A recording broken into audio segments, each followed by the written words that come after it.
ഒരു വ്യക്തിയോട് നമ്മൾ വല്ല സഹായവും ചോദിക്കുന്നുവെങ്കിൽ, ഒരു സൃഷ്ടിയോട് നമ്മൾ വല്ല സഹായവും ചോദിക്കുന്നുവെങ്കിൽ, ആ സൃഷ്ടി മരണപ്പെട്ടിട്ടും നമ്മളുടെ ചോദ്യം കേൾക്കാനും ഉത്തരം നൽകാനും സാധിക്കുമെന്ന വിശ്വാസത്തിലാണെങ്കിൽ തീർച്ചയായും മരണപ്പെട്ട വ്യക്തിയോടുള്ള സഹായം ചോദിക്കൽ അത് ശിർക്കാണ്. അള്ളാഹുവിന്റെ ഉലൂഹിയത്തിലും അള്ളാഹുവിന്റെ അസ്മായിലും സിഫാത്തിലും പങ്കു ചേർക്കലാണ്. അതുകൊണ്ട് പണ്ഡിതന്മാർ പറഞ്ഞു, മരിച്ചവരോട്, മയ്യത്തുകളോട് ചോദിക്കുന്നത് യഥാർത്ഥത്തിൽ ശിർക്കാകുന്നു. അതുകൊണ്ട് തന്നെ നമ്മുടെ നാടുകളിൽ മരണപ്പെട്ടുപോയ മഹാത്മാക്കളോട് വിളിച്ചു പ്രാർത്ഥിക്കുന്ന ആളുകൾ, അമ്പിയാക്കളോടും മൗലിയാക്കളോടും വിളിച്ചു പ്രാർത്ഥിക്കുന്ന ആളുകൾ, അത്തരം ആളുകളുടെ സകല ദലീലുകളും സകല ബുർഹാനുകളും തകർന്നടിഞ്ഞു തരിപ്പണമായി. കാരണം പരിശുദ്ധ ഖുർആൻ പറയുന്നത് മരിച്ചവരെ വിളിച്ച് സഹായം ചോദിക്കൽ അത് ശിർക്കാണ്, അതവർക്കുള്ള ഇബാദത്താണ് എന്ന് പരിശുദ്ധ ഖുർആനിന്റെ ഉറച്ച പ്രഖ്യാപനമാണ്. നിങ്ങൾ ആരോടാണോ തേടുന്നത്, അംവാത്തുനവർ മരിച്ചുപോയി, മരിച്ചവനോട് സഹായം ചോദിക്കൽ ശിർക്കാണെന്ന് പരിശുദ്ധ ഖുർആൻ വളരെ കൃത്യമായി വ്യക്തമാക്കിയ ഒരു വിഷയമാകുന്നു. റസൂൽ കരീം സല്ലല്ലാഹു അലൈഹി വസല്ലമ ഹദീസിലൂടെയും വ്യക്തമാക്കി. ഖബറുകളെ ആരാധിച്ചിരുന്ന ആളുകൾക്കുള്ള മറുപടി എന്താണ്? ആ വിഭാഗം ആളുകളെ സംബന്ധിച്ച് നബി സല്ലല്ലാഹു അലൈഹി വസല്ലം പറഞ്ഞത്, ഉലൈക ഖൗമുൻ ഇദാ മാത ഫീഹിമുൽ അബ്ദു സ്വാലിഹ് അവിർ റജുലു സ്വാലിഹ് ബനൂ അലാ ഖബ്രിഹി മസ്ജിദാ വസവ്വറൂ ഫീഹി തിൽക സുവർ ഉലൈക ശിറാറുൽ ഖൽഖി ഇൻദല്ലാഹ് എന്നാണ്. അമ്പിയാക്കളും സാലിഹുകളും മരിച്ചാൽ, അവർ മരണപ്പെട്ടാൽ അവർക്ക് ആരാധന ചെയ്യുവാൻ, അവരെ പ്രാർത്ഥിക്കുവാൻ അവർ ആരംഭിച്ചു എന്നതാണ്. അപ്പോൾ ഖുർആൻ കൊണ്ടും ഹദീസ് കൊണ്ടും തെളിഞ്ഞ വിഷയമാണ് മരണപ്പെട്ടു പോയ ആളുകളോട് സഹായം ചോദിക്കൽ. അതുകൊണ്ട് തന്നെ തൗഹീദ് അചഞ്ചലമാണെന്ന് പ്രഖ്യാപനം നടത്തിയിട്ട് ഏതെങ്കിലും പ്രസ്ഥാനങ്ങൾ തമ്മിലുള്ള പ്രശ്നങ്ങളോ എടുത്തു കാണിച്ചിട്ട് ഞങ്ങളുടെ തോന്നിവാസങ്ങളും വൃത്തികേടുകളും തങ്ങളുടെ ശിർക്കും ബിദ്അത്തുകളും ന്യായീകരിച്ച് സമൂഹത്തിന് മുമ്പിൽ രക്ഷപ്പെട്ട് കളയാമെന്ന് കരുതുന്നവരെ, ഒരുപക്ഷേ ജനങ്ങളെ വഞ്ചിക്കുവാനും ജനങ്ങളെ പറ്റിക്കുവാനും നിങ്ങൾക്ക് സാധിച്ചേക്കാം. യസ്തഖ്ഫൂന മിനന്നാസ് വലാ യസ്തഖ്ഫൂന മിനല്ലാഹ് വഹുവ മഅഹും ഇദ് യുബയ്യിതൂന മാ ലാ യർലാ മിനൽ ഖൗൽ വകാന അല്ലാഹു ബിമാ യഅമലൂന മുഹീതാ. ജനങ്ങളിൽ നിന്ന് നിങ്ങൾക്ക് മറച്ചു വെക്കാൻ കഴിയും, പക്ഷേ വലാ യസ്തഖ്ഫൂന മിനല്ലാഹ്, അല്ലാഹുവിൽ നിന്ന് മറച്ചു വെക്കാൻ നിങ്ങൾക്ക് സാധ്യമല്ല. വഹുവ മഅഹും ഇദ് യുബയ്യിതൂന മാ ലാ യർലാ മിനൽ ഖൗൽ, പടച്ച റബ്ബിന് ഇഷ്ടമില്ലാത്ത വാക്കുകൾ രാത്രിയുടെ അന്ധകാരങ്ങളിൽ നിങ്ങൾ കൂടിയിരുന്ന് ചർച്ച ചെയ്യുമ്പോൾ നിങ്ങളുടെ കൂടെ അല്ലാഹുവുണ്ട്, നിങ്ങളുടെ പ്രവർത്തനങ്ങൾ അല്ലാഹു കാണുന്നുണ്ട്. താൽക്കാലികമായ ലാഭങ്ങൾക്ക് വേണ്ടി വാക്കുകളെ മാറ്റിമറിച്ചും ആയത്തുകളെ ദുർവ്യാഖ്യാനിച്ചും ഹദീസുകളെ ദുർവ്യാഖ്യാനിച്ചും കുതന്ത്രങ്ങൾ പ്രയോഗിച്ചും മരണം വരെയല്ലേ ജീവിക്കാൻ കഴിയൂ, അതിനപ്പുറത്തേക്ക് പോകാൻ കഴിയുമോ?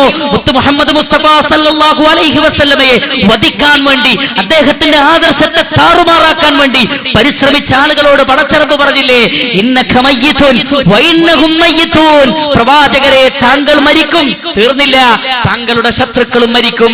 രണ്ടു കൂട്ടരും അല്ലാഹുവിന്റെ കോടതിയിൽ നിൽക്കുന്ന ഒരു ദിവസമുണ്ടല്ലോ. ഓ നബിയേ, താങ്കൾ മരിച്ചാൽ, താങ്കൾ അവർ കൊലപ്പെടുത്തിയാൽ, താങ്കളെ കൊലപ്പെടുത്തിയവർ ഈ ഭൂമിയിൽ നിത്യവാസികളാണെന്ന് കരുതിയോ? എല്ലാവർക്കും വരുന്ന മരണം അവർക്കും വരികയില്ലേ? അതുകൊണ്ട് ഓരോരുത്തരും അവനവന്റെ ആദർശം ശുദ്ധീകരിക്കുക. മറ്റൊരുത്തന്റെ കുഴപ്പം ചൂണ്ടിക്കാണിച്ചാൽ അവനവന്റെ കുഴപ്പമില്ലാതാകുമെന്ന് ആരും ധരിക്കേണ്ടതില്ല. ഏതെങ്കിലും ഒരുത്തന്റെ ആദർശ വ്യതിയാനം ചൂണ്ടിക്കാണിച്ചാൽ തന്റെ ആദർശ വ്യതിയാനം ശരിയായി തീരുമെന്ന് മൂഢന്മാരല്ലാതെ വിശ്വസിക്കുകയില്ല. അതുകൊണ്ട് അവനവന്റെ ആദർശം എന്താണെന്ന് പഠിക്കുക. മരണപ്പെട്ടുപോയ മഹാത്മാക്കളെ വിളിച്ചു പ്രാർത്ഥിക്കുന്ന അവരുടെ കബറും പുറത്ത് ജാറങ്ങൾ കെട്ടിയുയർത്തി അവിടെ തവാഫ് ചെയ്യുകയും അവിടെ സുജൂദ് ചെയ്യുകയും പടച്ചറബിനോട് മാത്രം ചോദിക്കേണ്ട കാര്യങ്ങൾ ആ മരിച്ചവരോട് ചോദിക്കുകയും ചെയ്യുന്നവരെ, നിങ്ങളുടെ ആഹ്ലാദം എങ്ങോട്ടാണ്? നിങ്ങളുടെ തുള്ളിച്ചാടൽ എങ്ങോട്ടാണ്? നിങ്ങളുടെ ദുർവ്യാഖ്യാനം ഖബർ വരെ ഉണ്ടാവുകയുള്ളൂ എന്ന് നിങ്ങൾ മനസ്സിലാക്കുക. പടച്ചറബിന്റെ കോടതിയിൽ നിൽക്കുന്നത് വരെ അതുണ്ടാവുകയുള്ളൂ എന്ന് നമ്മൾ മനസ്സിലാക്കേണ്ടതുണ്ട്. അതുകൊണ്ട് പ്രിയപ്പെട്ടവരെ, ദീനുൽ ഇസ്ലാമിൽ ഒരാളോടുള്ള ചോദ്യം ഹറാമായി തീരുന്നത്, ശിർക്കായി തീരുന്നത്, പാടില്ലാത്തതായി തീരുന്നത്, ചോദിക്കപ്പെടുന്ന വ്യക്തി മഖ്ലൂഖ് മരണപ്പെട്ടതാണെങ്കിൽ അത് ശിർക്കാണ്. ഖുർആൻ കൊണ്ട് ഹദീസ് കൊണ്ട് ഖണ്ഡിതമായ വിഷയമാണത്. രണ്ട്, പണ്ഡിതന്മാർ വിശദീകരിച്ചു, ഔ ഗായിബൻ, നിങ്ങൾ ചോദിക്കുന്നത് നിങ്ങളുടെ സന്നിധിയിലില്ലാത്ത ആളുകളാണെങ്കിൽ നിങ്ങളുടെ ചോദ്യം ഇബാദത്തിന്റെ ചോദ്യമാണ്. കാരണം സന്നിഹിതരായ സൃഷ്ടികൾക്ക് മാത്രമേ എന്തും കേൾക്കാനും പ്രതികരിക്കാനും സാധിക്കുകയുള്ളൂ. അത് മനുഷ്യനാണെങ്കിലും ശരി, മലക്കാണെങ്കിലും ശരി, ജിന്നാണെങ്കിലും ശരി, സന്നിഹിതരായ ആളുകൾക്കേ വാക്കുകൾ കേൾക്കാനും പ്രതികരിക്കാൻ കഴിയുള്ളൂ. സൃഷ്ടികൾക്ക് അത്രേ കഴിവുള്ളൂ. ആ സൃഷ്ടികൾക്ക് കൊടുത്ത കഴിവ് ജിന്നിനുണ്ട്, മലക്കിനുണ്ട്, മനുഷ്യനുണ്ട്. മനുഷ്യന് ഹാജറുള്ളവരുടെ ശബ്ദം മാത്രമേ കേൾക്കാൻ കഴിയൂ എന്നതിന് പരിശുദ്ധ ഖുർആനിലെ തെളിവ് സൂറത്ത് ഫുസ്സിലത്തിലെ 44-ാമത്തെ ആയത്താണ്. റസൂൽ കരീം സല്ലല്ലാഹു അലൈഹി വസല്ലമയുടെ ദഅവത്ത് കേട്ടിട്ടും ആ ദഅവത്ത് സ്വീകരിക്കാതിരുന്ന സമൂഹത്തിന്റെ ഉപമയായി പരിശുദ്ധ ഖുർആൻ പറഞ്ഞത് ഉലൈക യുനാദൗന മിൻ മകാനിൻ ബഈദ് എന്നാണ്. അവർ വിദൂരമായ സ്ഥലത്ത് നിന്ന് വിളിക്കപ്പെടുന്നത് പോലെയുണ്ടല്ലോ അവരുടെ പ്രതികരണമില്ലായ്മ കാണുമ്പോൾ എന്ന് പറഞ്ഞാൽ റസൂൽ അടുത്തുനിന്ന് എന്നാ പറയുന്നത്, ദഅവത്ത് നടത്തുന്നത്, പക്ഷെ കേൾക്കാത്ത മാതിരി അവരുടെ സ്വഭാവം. അപ്പൊ അള്ളാഹു പറയാണ് ഇവനെ വിളിക്കുന്നത് ദൂരത്തുനിന്നാണോ അടുത്തുനിന്നല്ലേ എന്ന് പറഞ്ഞാൽ ദൂരത്തുനിന്ന് വിളിച്ചാൽ അവനെ കുറ്റം പറഞ്ഞിട്ട് കാര്യമല്ല, മനുഷ്യന് കേൾക്കാൻ കഴിയില്ല. ദൂരത്തുനിന്ന് വിളിച്ചാല് മനുഷ്യന് കേൾക്കാൻ കഴിയില്ല. അതുകൊണ്ട് അള്ളാഹു പറയാണ് നിങ്ങളെ ദൂരത്തുനിന്നല്ലല്ലോ വിളിക്കുന്നത്, അടുത്തു നിന്നല്ലേ എന്ന് പറഞ്ഞാൽ മനുഷ്യന് വിദൂരതയിലുള്ളത് കേൾക്കാൻ കഴിയില്ല. അങ്ങനെ കേൾക്കാൻ സാധിക്കുമെന്ന് വിശ്വസിച്ചാൽ അത് സൃഷ്ടികൾക്ക് അള്ളാഹു നൽകാത്ത കഴിവാണ്, അത് പടച്ച റബ്ബിന് മാത്രം കഴിയുന്നതാണ്. അതുകൊണ്ടാണ് അള്ളാഹുവിനെ കുറിച്ച് വഹുവ സമീഉൽ അലീം എന്ന് പറഞ്ഞത്. അള്ളാഹുവാണ് എല്ലാം കേൾക്കുന്നത്, അത് പടച്ച റബ്ബിന്റെ സിഫത്തുപ്പെട്ടതാ. അത് സൃഷ്ടികൾക്കുണ്ടെന്ന് കരുതൽ സൃഷ്ടികളെ അള്ളാഹുവിന്റെ അസ്മാഉലും സിഫാത്തിലും പങ്കാളിത്തം നൽകലാകുന്നു. അതുകൊണ്ട് തന്നെ നമ്മൾ സംസാരിക്കുന്നത് മരണപ്പെട്ടുപോയ മൊയ്തീൻ ശൈഖ് കേൾക്കുമെന്ന് കരുതിയാൽ ജീവിച്ചിരിക്കുന്ന മൊയ്തീൻ ശൈഖ് തന്നെയാകട്ടെ അദ്ദേഹം ബഗ്ദാദിൽ വെച്ച് നമ്മൾ സംസാരിക്കുന്നത് കേൾക്കുമെന്ന് കരുതിയാൽ, ലോകത്തിലുള്ള ഏതെങ്കിലും വ്യക്തി യാതൊരു മാധ്യമങ്ങളും ഇല്ലാതെ നമ്മൾ സംസാരിക്കുന്നത് എവിടെ നിന്നും കേൾക്കാൻ ഇന്ന വ്യക്തിക്ക് സാധിക്കുമെന്ന് കരുതിയാൽ അത് തെറ്റാണ്. അത് അള്ളാഹുവിന്റെ അസ്മായിലും സിഫാത്തിലും പങ്കുചേർക്കലാകുന്നു. അപ്പൊ മനുഷ്യർക്ക് ഹാജറുണ്ടെങ്കിലേ കേൾക്കാൻ കഴിയൂ, പ്രസന്റ് ഉണ്ടെങ്കിലേ കേൾക്കാൻ കഴിയൂ എന്ന് ഖുർആൻ വ്യക്തമാക്കി. ഇനി ജിന്നുകളുടെ കാര്യമോ? ഏത് സ്ഥലത്തുനിന്നുള്ള ശബ്ദം കേൾക്കാൻ ജിന്നുകൾക്ക് കഴിയുമോ? സാധ്യമല്ല. അതുകൊണ്ടാണ് ജിന്നുകൾക്ക് പരിശുദ്ധ ഖുർആൻ കേൾക്കാൻ വേണ്ടി നബി സല്ലല്ലാഹു അലൈഹി വസല്ലമയുടെ അടുത്ത് ഹാജരാകേണ്ടി വന്നു. وَإِذْ صَرَفْنَا إِلَيْكَ نَفَرًا مِنَ الْجِنِّ يَسْتَمِعُونَ الْقُرْآنَ فَلَمَّا حَضَرُوهُ അവർ നബിയുടെ അടുക്കൽ ഹാജരായപ്പോൾ അവർക്ക് ഖുർആൻ കേൾക്കാൻ സാധിച്ചു. എന്നിട്ട് അവരെന്നെ പറഞ്ഞ എന്താണെന്നറിയോ? ഖാലു അൻസിതു, അവർ പറഞ്ഞു മിണ്ടാതിരിക്കുന്നു. എന്ന് പറഞ്ഞാൽ ബഹളം വെച്ചാൽ തന്നെ, പരസ്പരം ബഹളം വെച്ചാൽ തന്നെ കേൾക്കാൻ കഴിയില്ല. ആർക്ക്? ജിന്നുകൾക്ക്. മനുഷ്യരോടാണോ മിണ്ടരുത് എന്ന് പറഞ്ഞ ജിന്നുകൾ? അല്ല. നബി സല്ലല്ലാഹു അലൈഹി വസല്ലമയുടെ സദസ്സിൽ വന്ന് ഖുർആൻ കേൾക്കുന്ന ഒരു ജിന്ന് മറ്റേ ജിന്നിനോട് പറയാം മിണ്ടല്ലേ എന്ന്. കാരണം അവൻ മിണ്ടി അത് കേൾക്കാൻ കഴിയൂല. ആർക്ക്? ജിന്നിന്. ബഹളം വെച്ചാൽ മനുഷ്യർക്ക് കേൾക്കാൻ കഴിയാത്തതുപോലെ തന്നെ ഒരു ബഹളം ഉണ്ടായാൽ പോലും വ്യക്തമായി കേൾക്കാൻ ജിന്നുകൾക്ക് സാധ്യമല്ല എന്ന് പരിശുദ്ധ ഖുർആൻ പറയുന്നു. അതുകൊണ്ടാണ് ഖുർആൻ കേൾക്കാൻ വേണ്ടി അവരെന്ത് പറഞ്ഞത്? അൻസിതു, എല്ലാവരും ഒന്നും മിണ്ടാതിരിക്കി, നമുക്കിതൊന്ന് കേൾക്കാലോ. ജിന്നുകൾ മനുഷ്യനോട് പറഞ്ഞല്ല, അവർ പരസ്പരം പറഞ്ഞ. എന്ന് പറഞ്ഞാൽ ബഹളം വെച്ചാൽ പോലും കൃത്യമായി കേൾക്കാൻ കഴിയാത്ത സൃഷ്ടികളാണ് ജിന്നുകൾ. അങ്ങനെയുള്ള ജിന്നുകൾ പിന്നെ എങ്ങനെയാണ് വിദൂരതയിൽ നിന്ന് കേൾക്കുക? എങ്ങനെയാണ് ദൂരത്ത് നിന്ന് കേൾക്കുക? അങ്ങനെയാണെങ്കിൽ ആകാശ ലോകത്ത് നിന്ന് തന്നെ അവർ തീരുമാനിക്കില്ലേ, ഭൂമിയിൽ ഇതാ മുഹമ്മദ് നബി വന്നിട്ടുണ്ട്, അതുകൊണ്ട് നമുക്ക് ആകാശത്തേക്ക് ഇനി കയറിപ്പോകാൻ പറ്റില്ല എന്ന്? അല്ല, ഇബ്ലീസ് പറഞ്ഞയച്ചു ഭൂമിയുടെ നാനാഭാഗങ്ങളിലേക്കും പോയി അന്വേഷിക്കുക. പോവാതെ അന്വേഷിക്കാൻ, മനസ്സിലാക്കാൻ അവർക്ക് കഴിയില്ല. അതുകൊണ്ടാണ് അവരെല്ലായിടത്തും വന്നത്. അക്കൂട്ടത്തിൽ അവർ മക്കയിലുമെത്തി, റസൂലുള്ളാന്റെ അടുത്തുമെത്തി. അപ്പോഴാ അവര് കേട്ടത്. അതിൽ നിന്ന് നമുക്ക് മനസ്സിലാക്കാം ജിന്നുകൾക്ക് ഒരിക്കലും വിദൂരതയിൽ നിന്ന് കേൾക്കാൻ കഴിയില്ല എന്ന് മാത്രല്ല, ബഹളം വെച്ചാൽ പോലും അങ്ങോട്ടും ഇങ്ങോട്ടും കേൾക്കാൻ കഴിയാത്ത സൃഷ്ടികളാകുന്നു ജിന്നുകൾ. അതുകൊണ്ട് തന്നെ നമ്മുടെ പരിസരത്ത് ഹാജരായാൽ അവർക്ക് ഖുർആൻ കേൾക്കാൻ സാധിച്ചു എന്ന് വിശ്വസിച്ചാൽ അതെന്താവൂല? അള്ളാഹുവിന്റെ ഇസ്മിലും സിഫാത്തിലും പങ്കു ചേർക്കലാവൂല. ഏതുപോലെ നമ്മൾ ഇവിടുന്ന് പരിശുദ്ധ ഖുർആൻ പാരായണം ചെയ്താൽ അത് മൊയ്തീൻ ശൈഖ് കേൾക്കുമെന്ന് വിചാരിച്ചാൽ അത് ശിർക്കാണ്. മുഹമ്മദ് നബിയുടെ ഖുർആനിന്റെ പാരായണം ഇബ്രാഹിം അലൈഹിസ്സലാത്തു വസ്സലാമ കേൾക്കുമെന്ന് കരുതിയാൽ അത് ശിർക്കാണ്. എന്നാൽ മുഹമ്മദ് നബിയുടെ ഖുർആൻ പാരായണം അവിടെ ഹാജരായ ജിന്നുകൾ കേട്ടു എന്ന് വിശ്വസിച്ചാൽ അത് ശിർക്കല്ല. എന്തുകൊണ്ട്? ഹാജരായ ജിന്നിന് കേൾക്കാൻ സാധിക്കുമെന്ന് ഖുർആൻ കൊണ്ട് സ്ഥിരപ്പെട്ടതാണ്, ഹദീസ് കൊണ്ട് സ്ഥിരപ്പെട്ടതാണ്. അതൊരിക്കലും ജിന്നുകൾക്ക് അഭൗതികമായ കഴിവ് കൽപ്പിക്കലല്ല. തന്റെ പരിസരത്ത് ഹാജരായ ജിന്ന് കേൾക്കുമെന്ന് കരുതിയാൽ അള്ളാഹുവിന്റെ സിഫത്ത് ജിന്നിന് കൽപ്പിച്ചു എന്ന് പറയുന്ന വിഡ്ഢിത്തം ഒരിക്കലും നമ്മൾ സമൂഹത്തോട് പറയാതിരിക്കുക. അതിന് പരിശുദ്ധ ഖുർആനിന്റെയോ ഹദീസിന്റെയോ പിൻബലമില്ല. അതുകൊണ്ട് അറിയുക, ജിന്നിന്റെ കഴിവും ജിന്നിന്റെ കഴിവുകേടും നമ്മൾ മനസ്സിലാക്കണം. ഒരിക്കലും ജിന്നിന് വിദൂരതയിൽ നിന്ന് കേൾക്കാൻ കഴിയില്ല. മാത്രമല്ല, ഹാജരായവർക്ക് പോലും ബഹളം ഉണ്ടാക്കിയാൽ കേൾക്കാൻ കഴിയില്ല. അത്രയും കുറഞ്ഞ കഴിവ് തന്നെയാണ് ആ വിഷയത്തിൽ അവർക്കുള്ളത്. എന്നാൽ അങ്ങനെ മിണ്ടാതിരുന്നാൽ, ബഹളമുണ്ടാക്കാതിരുന്നാൽ, അവർക്ക് നൽകപ്പെട്ട കഴിവനുസരിച്ച് അവർക്ക് കേൾക്കാൻ കഴിയുമെന്നൊരാൾ വിചാരിച്ചാൽ അത് ശിർക്കല്ല. എന്നാൽ അതേ കാര്യം മൊയ്തീൻ ശൈഖിനെ കുറിച്ച് വിശ്വസിച്ചാൽ അത് ശിർക്കാണ്. കാരണം ശിർക്കാവുന്ന മാനദണ്ഡം അവിടെ വരുന്നു. അഥവാ മൊയ്തീൻ ശൈഖ് ഹാജറല്ല, മാത്രമല്ല മൊയ്തീൻ ശൈഖ് മയ്യത്താണ്, മരിച്ചുപോയിട്ടുണ്ട്. ഇനി മലക്കിന്റെ കാര്യോ? വിദൂരതയിൽ നിന്ന് മലക്കിന് കേൾക്കാൻ കഴിയോ? കഴിയൂല.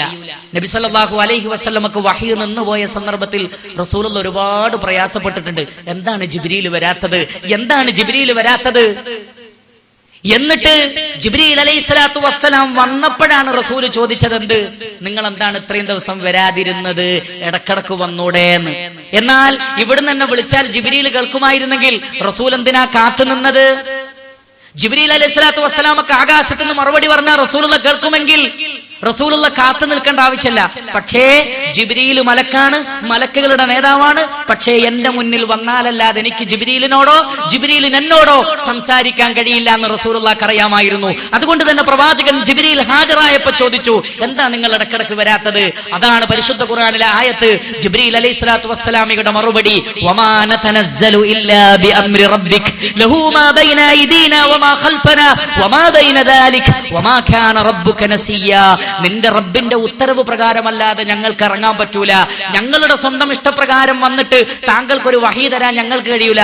അള്ളാഹ് പറയാത്തത് കൊണ്ടാണ് ഞാൻ വരാതിരുന്നത് എന്ന് ജിബ്രീൽ അലൈഹിസ്സലാത്തു വസ്സലാം മറുപടി പറഞ്ഞു. ആ മറുപടി കിട്ടാൻ റസൂല് കാത്തു നിൽക്കുക. റസൂൽ ഇവിടുന്ന് ചോദിച്ചാൽ മലക്ക് കേൾക്കുമായിരുന്നെങ്കിൽ റസൂലുള്ളാഹിക്ക് ചോദിച്ചാൽ പോരെ? ജിബ്രീൽ അലൈഹിസ്സലാത്തു വസ്സലാം അവിടുന്ന് പറഞ്ഞാൽ ഉത്തരമാവുമെങ്കിൽ ജിബ്രീലിന് അവിടുന്ന് പറഞ്ഞാൽ പോലെ? രണ്ടും നടന്നിട്ടില്ല എന്ന് പറഞ്ഞാൽ ഹാജറായ മലക്കിനെ കാണാൻ കഴിയുകയുള്ളൂ, കേൾക്കാൻ കഴിയുകയുള്ളൂ. ഹാജറായ ജിന്നിനെ കാണാൻ കഴിയുകയുള്ളൂ, കേൾക്കാൻ കഴിയുകയുള്ളൂ. ഹാജറായ മനുഷ്യനെ കാണാനും കഴിയുകയുള്ളൂ, കേൾക്കാനും കഴിയുകയുള്ളൂ. അപ്പോൾ ഹാജറായ ജിന്ന്, പരിസരത്തുള്ള ഒരു ജിന്ന്, പരിസരത്തുള്ള ഒരു മലക്ക്, പരിസരത്തുള്ള ഒരു മനുഷ്യൻ, ഇവർക്കൊക്കെ കേൾക്കാനുള്ള കഴിവ് അള്ളാഹു കൊടുത്തതാണ്.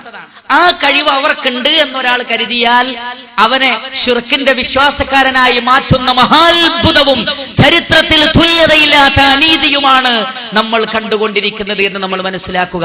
അതുകൊണ്ട് തന്നെ എന്റെ പരിസരത്തുള്ള ഒരു ജിന്ന് റബ്ബ് കൊടുത്ത കഴിവുകൊണ്ട് കേൾക്കുന്നു വിചാരിച്ചാൽ അത് റുബൂബിയത്തിൽ പങ്കുചേർക്കൽ വരുന്നില്ല, ഉലൂഹിയത്തിൽ പങ്കുചേർക്കൽ വരുന്നില്ല, അള്ളാഹുവിന്റെ അസ്മായിലോ സിഫാത്തിലോ പങ്കുചേർക്കൽ വരുന്നില്ല. എന്നാൽ എന്റെ പരിസരത്തില്ലാത്ത ജിന്നും ഞാൻ പറയുന്നത് കേൾക്കും, എന്റെ പരിസരത്തില്ലാത്ത മലക്കും ഞാൻ പറയുന്നത് കേൾക്കും, എന്റെ പരിസരത്തില്ലാത്ത മനുഷ്യനും ഞാൻ പറയുന്നത് കേൾക്കും എന്ന് വിശ്വസിച്ചാലോ അത് അള്ളാഹുവിന്റെ ഉലൂഹിയത്തിലും അള്ളാഹുവിന്റെ അസ്മായിലും സിഫാത്തിലും പങ്കുചേർക്കലാണ്. അങ്ങനെ ഒരു വിശ്വാസമില്ലാത്ത കാലത്തോളം, പടച്ച റബ്ബിന്റെ 3 തൗഹീദിന്റെ ഇനങ്ങളിലും പങ്കുചേർക്കാത്ത കാലത്തോളം ആ വ്യക്തിയെ ശിർക്കൻ വിശ്വാസക്കാരൻ എന്ന് പറയുന്നത് യാതൊരു നിലക്കുമുള്ള തെളിവിന്റെ പിൻബലമില്ലാത്ത വാദമാണ് എന്ന് നമ്മൾ മനസ്സിലാക്കുക. അപ്പോൾ ഒരു വ്യക്തി തന്റെ പരിസരത്ത് ഹാജറുള്ള ഒരു ജിന്ന്, ഒരു മലക്ക് അല്ലെങ്കിൽ ഒരു മനുഷ്യൻ, അവർക്ക് ഞാൻ പറയുന്നത് കേൾക്കാൻ സാധിക്കും എന്ന് കരുതിയാൽ അതെന്തല്ല? ശിർക്കിന്റെ വിശ്വാസമല്ല. ഇനി ഞാൻ നേരത്തെ പറഞ്ഞു, സൃഷ്ടികളോട് ചോദിക്കൽ അനുവദനീയമാണ് അവർക്ക് നൽകപ്പെട്ട കാര്യങ്ങളിൽ എന്ന് മുത്ലഖായി നമ്മൾ പറയുമ്പോ, ഞാൻ നേരത്തെ കച്ചവടത്തിന്റെ വിഷയം പറഞ്ഞു, അല്ലാഹു പലിശ നിരോധിച്ചിരിക്കുന്നു, എന്നാൽ കച്ചവടം അനുവദിച്ചിരിക്കുന്നു എന്ന് പറഞ്ഞാൽ എല്ലാ കച്ചവടം അനുവദനീയാണെന്നാണോ? അല്ല, അത് മൊത്തത്തിൽ പറഞ്ഞതാണ്. എന്ത്? കച്ചവടം അനുവദനീയമാണ്, ഒരു ജീവിത ഉപാധിയാണ് എന്ന നിലക്ക്. എന്നാൽ എല്ലാ കച്ചവടത്തിനും ഒരേ ഹുക്കുമാണോ? ഹറാമായ കച്ചവടമുണ്ട്, ഹലാലായ കച്ചവടമുണ്ട്, അതുപോലെ തന്നെ കറാഹത്തായ കച്ചവടമുണ്ട്, കച്ചവടത്തിന് പല ഇനങ്ങളുണ്ട്.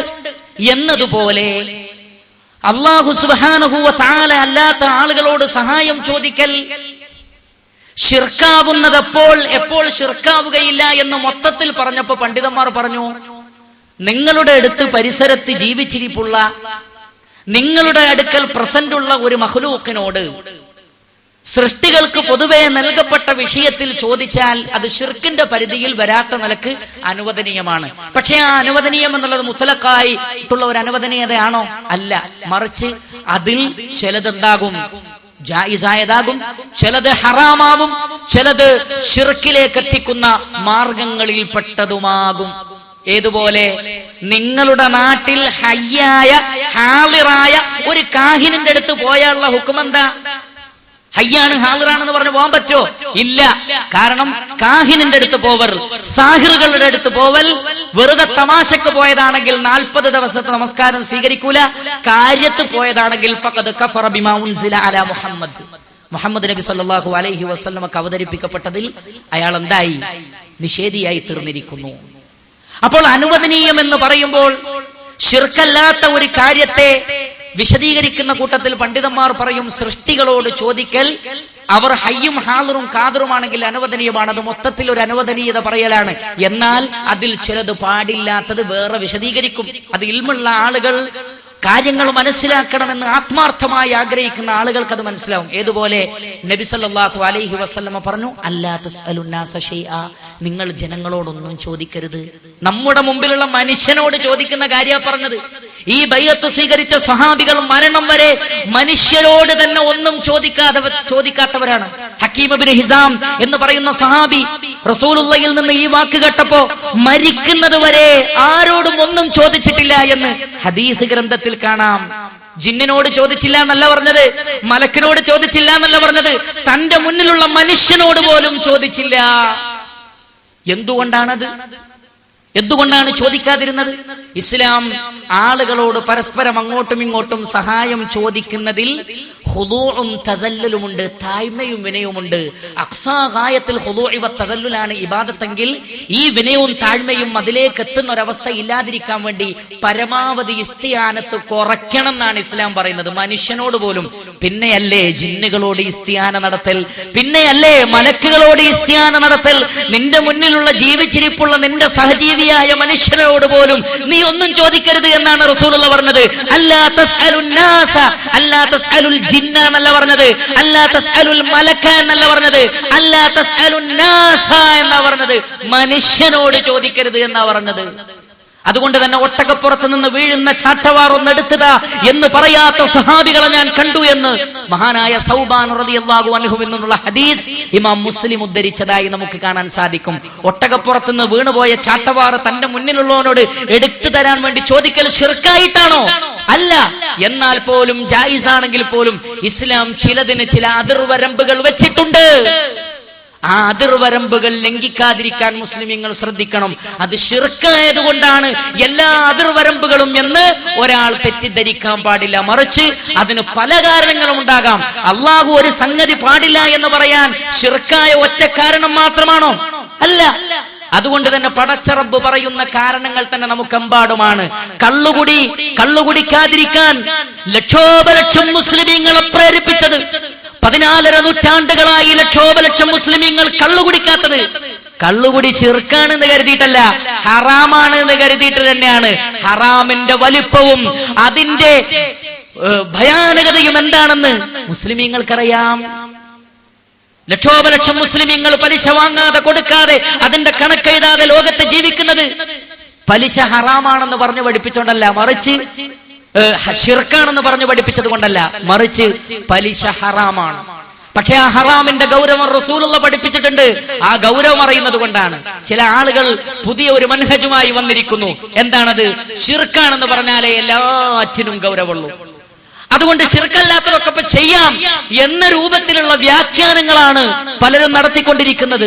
ശിർക്കല്ല എന്ന് പറഞ്ഞാൽ തന്നെ പോയി, പിന്നെ ഇസ്ലാമിൽ വേറെ ഹുക്കുമുകളൊന്നുമില്ല എന്ന് തെറ്റിദ്ധരിച്ച പുതിയ ചില മൻഹജ് കൊണ്ടുവന്ന് സമൂഹത്തെ തെറ്റിദ്ധരിപ്പിക്കുവാൻ ശ്രമിക്കുന്ന ആളുകൾ. എന്നാൽ അറിയുക, കള്ളുകുടി ലക്ഷോപലക്ഷം മുസ്ലിമീങ്ങൾ ഒഴിവാക്കിയത് ഹറാമാണെന്ന് വിശ്വസിച്ചുകൊണ്ടാണ്. കാരണം ഹറാം എന്താണെന്നുള്ള ഗൗരവം അറിയുന്നവനെ ഹറാം എന്ന് പറയുമ്പോൾ അതിന്റെ ഗൗരവം അറിയൂ. ഇതൊന്നും അറിയാതെ ഹറാമുകൾ മാത്രം ചെയ്ത് ജീവിക്കുന്ന ആളുകളെ സംബന്ധിച്ചിടത്തോളം ഹറാം എന്ന് പറയുമ്പോൾ വലിയ യേശൂല, അത് അവരുടെ ഈമാനിന്റെ കുറവാണ്. ഏതുപോലെ നന്നായി മയക്കുമരുന്നിന് അടിമപ്പെട്ട ആളുകൾക്ക് ചെറിയ ഡോസ് ഒന്നും കൊടുത്താൽ വലിയ യേശൂല. എന്നാൽ അത്തരത്തിലുള്ള കാര്യങ്ങൾക്കൊന്നും അടിമപ്പെടാത്ത ശുദ്ധരായ ആളുകളാണെങ്കിലോ കുറഞ്ഞ മരുന്ന് കൊണ്ട് തന്നെ മാറും. പടച്ചറബിനെ പേടിയും ഭയപ്പാടുമുള്ള ശുദ്ധരായ മുവഹിദുകൾക്ക് ശിർക്ക് എന്താണ്, കബായിർ എന്താണ്, വസീലത്തുൽ ശിർക്കാണ് എന്താണെന്ന് പറഞ്ഞാൽ അതിന്റെ ഗൗരവം മനസ്സിലാകും. എന്നാൽ അതൊന്നുമില്ലാതെ തൗഹീദിന്റെ എന്തോ താല്പര്യങ്ങൾക്ക് വേണ്ടി തൗഹീദിന്റെ ആളായി നടന്നവർക്ക്, താല്പര്യങ്ങൾക്ക് വേണ്ടി സലഫിയത്തിന്റെ ആളുകളായി നടന്നവർക്ക്, അവർക്കൊക്കെ ഒരു പക്ഷേ അത്തരത്തിലുള്ള ഹറാമുകളൊന്നും പ്രത്യേകിച്ച് യേശൂല. അത് അവരുടെ കുഴപ്പമാണ്, ഇസ്ലാമിന്റെ കുഴപ്പമല്ല നമ്മൾ മനസ്സിലാക്കുക. അപ്പൊ പ്രിയപ്പെട്ടവരെ, ഇസ്ലാമിൽ ഹയ്യും ജീവനുള്ള നിങ്ങളെടുക്കൽ പ്രസന്റ് ഉള്ള ഒരാളോട് അവന്റെ കഴിവിൽപ്പെട്ട വല്ലതും ചോദിച്ചാൽ, ഞാൻ നേരത്തെ രണ്ടെണ്ണത്തിന് ഖുർആൻ ഉദാഹരണം പറഞ്ഞു, മൂന്നാമത്തത് പറയാൻ എന്റെ അടുത്തുനിന്ന് വിട്ടുപോയി. ഏത്? പണ്ഡിതന്മാർ മൂന്നാമതായി പറഞ്ഞു, നിങ്ങൾ ഒരാളോട് ഒരു കാര്യം ചോദിക്കുമ്പോൾ അത് റുബൂബിയത്തിലും ഉലൂഹിയത്തിലും അസ്മായിലും സിഫാത്തിലും പങ്കുചേർക്കലാകും. അതിന് പണ്ഡിതന്മാർ പറഞ്ഞ നേരത്തെ പറഞ്ഞ ഹയ്യും ഹാദിറും അതിനപ്പുറത്ത് പണ്ഡിതന്മാർ പറഞ്ഞ വളരെ പ്രധാനപ്പെട്ട ഒരു പോയിന്റ് ഉണ്ട്. ആ പോയിന്റാണ് മൂന്നാമത്തതാണ് യഥാർത്ഥത്തിൽ ആദ്യത്തെ രണ്ടെണ്ണത്തിന്റെയും ബേസ് തന്നെ. ഏതാണത്? ഔ അൻ യകൂന ശൈഉ ഫീ ഉമൂരിൻ ലാ യഖ്ദിറു അലൈഹി ഇല്ലല്ലാഹു സുബ്ഹാനഹു വതആല. അല്ലാഹു സുബ്ഹാനഹു വതആലക്ക് മാത്രം കഴിയുന്ന ഒരു വിഷയം സൃഷ്ടികളോട് ചോദിക്കലാകുന്നു. അല്ലാഹുവിന്റെ റുബൂബിയത്തിലും ഉലൂഹിയത്തിലും അസ്മായിലും സിഫാത്തിലും പങ്കുചേർക്കൽ. അല്ലാഹു സുബ്ഹാനഹു വതആലക്ക് മാത്രം കഴിയുന്ന കാര്യം, സൃഷ്ടാവായ റബ്ബിന് മാത്രം കഴിയുന്ന കാര്യം സൃഷ്ടികളോട് ചോദിക്കുക. എന്താ അതിന് തെളിവ്? പരിശുദ്ധ ഖുർആൻ നമ്മളോട് പറയുന്നു, വല്ലദീന തദ്ഊന മിൻ ദൂനിഹി ലാ യസ്തതിഊന നസ്റകും വലാ അൻഫുസഹും യൻസുറൂൻ. അല്ലാഹുവിന് പുറമെ നിങ്ങൾ ആരെയാണോ വിളിക്കുന്നത് അവർക്ക് നിങ്ങളെ സഹായിക്കാൻ കഴിയില്ല, അവർക്ക് അവരെ തന്നെ സഹായിക്കാൻ കഴിയില്ല. എന്നാൽ അതേ അല്ലാഹു സുബ്ഹാനഹു വതആല പറയുന്നു, വൈനിസ്തൻസറൂകും ഫിദ്ദീനി ഫഅലൈകുമുൻ നസ്ർ. ദീനി കാര്യത്തിൽ നിങ്ങളോട് സഹായം ചോദിച്ചാൽ നിങ്ങൾ എന്ത് ചെയ്യണം? സഹായിക്കണം. ഈ രണ്ടായത്തുകളും വൈരുദ്ധ്യാണോ? അല്ല. നേരെ മറിച്ച് സഹായിക്കാൻ കഴിയില്ല എന്ന് അല്ലാഹു സുബ്ഹാനഹു വതആല പറഞ്ഞ സഹായം ഏതാണ്? അല്ലാഹു സുബ്ഹാനഹു വതആലക്ക് മാത്രം ഇടപെട്ടുകൊണ്ട് സഹായിക്കാൻ സാധിക്കുന്ന കാര്യങ്ങളാണ്. അത് സൃഷ്ടികൾക്ക് ആർക്കും സാധ്യമല്ല. നമ്മുടെ രോഗത്തിന് ആത്യന്തികമായ ശിഫ നൽകാൻ ആർക്കേ കഴിയൂ? അല്ലാഹുവിന് മാത്രമേ കഴിയുള്ളൂ. പാപങ്ങൾ പുറത്തു തരാൻ ആർക്കേ കഴിയൂ? അല്ലാഹു സുബ്ഹാനഹു വതആലക്ക് മാത്രമേ കഴിയുള്ളൂ. നമുക്ക് ഹിദായത്ത് നൽകാൻ ആർക്കേ കഴിയുള്ളൂ? അല്ലാഹു സുബ്ഹാനഹു വതആലക്ക് മാത്രമേ കഴിയുകയുള്ളൂ. അല്ലേ? നമ്മൾ ഒരു വ്യക്തിയോട് ഒരു തെറ്റ് ചെയ്തു. ഇപ്പൊ പരിശുദ്ധ ഖുർആനിൽ കാണാം, വമൻ യഗ്ഫിറു ദുനൂബ ഇല്ലല്ലാഹ്.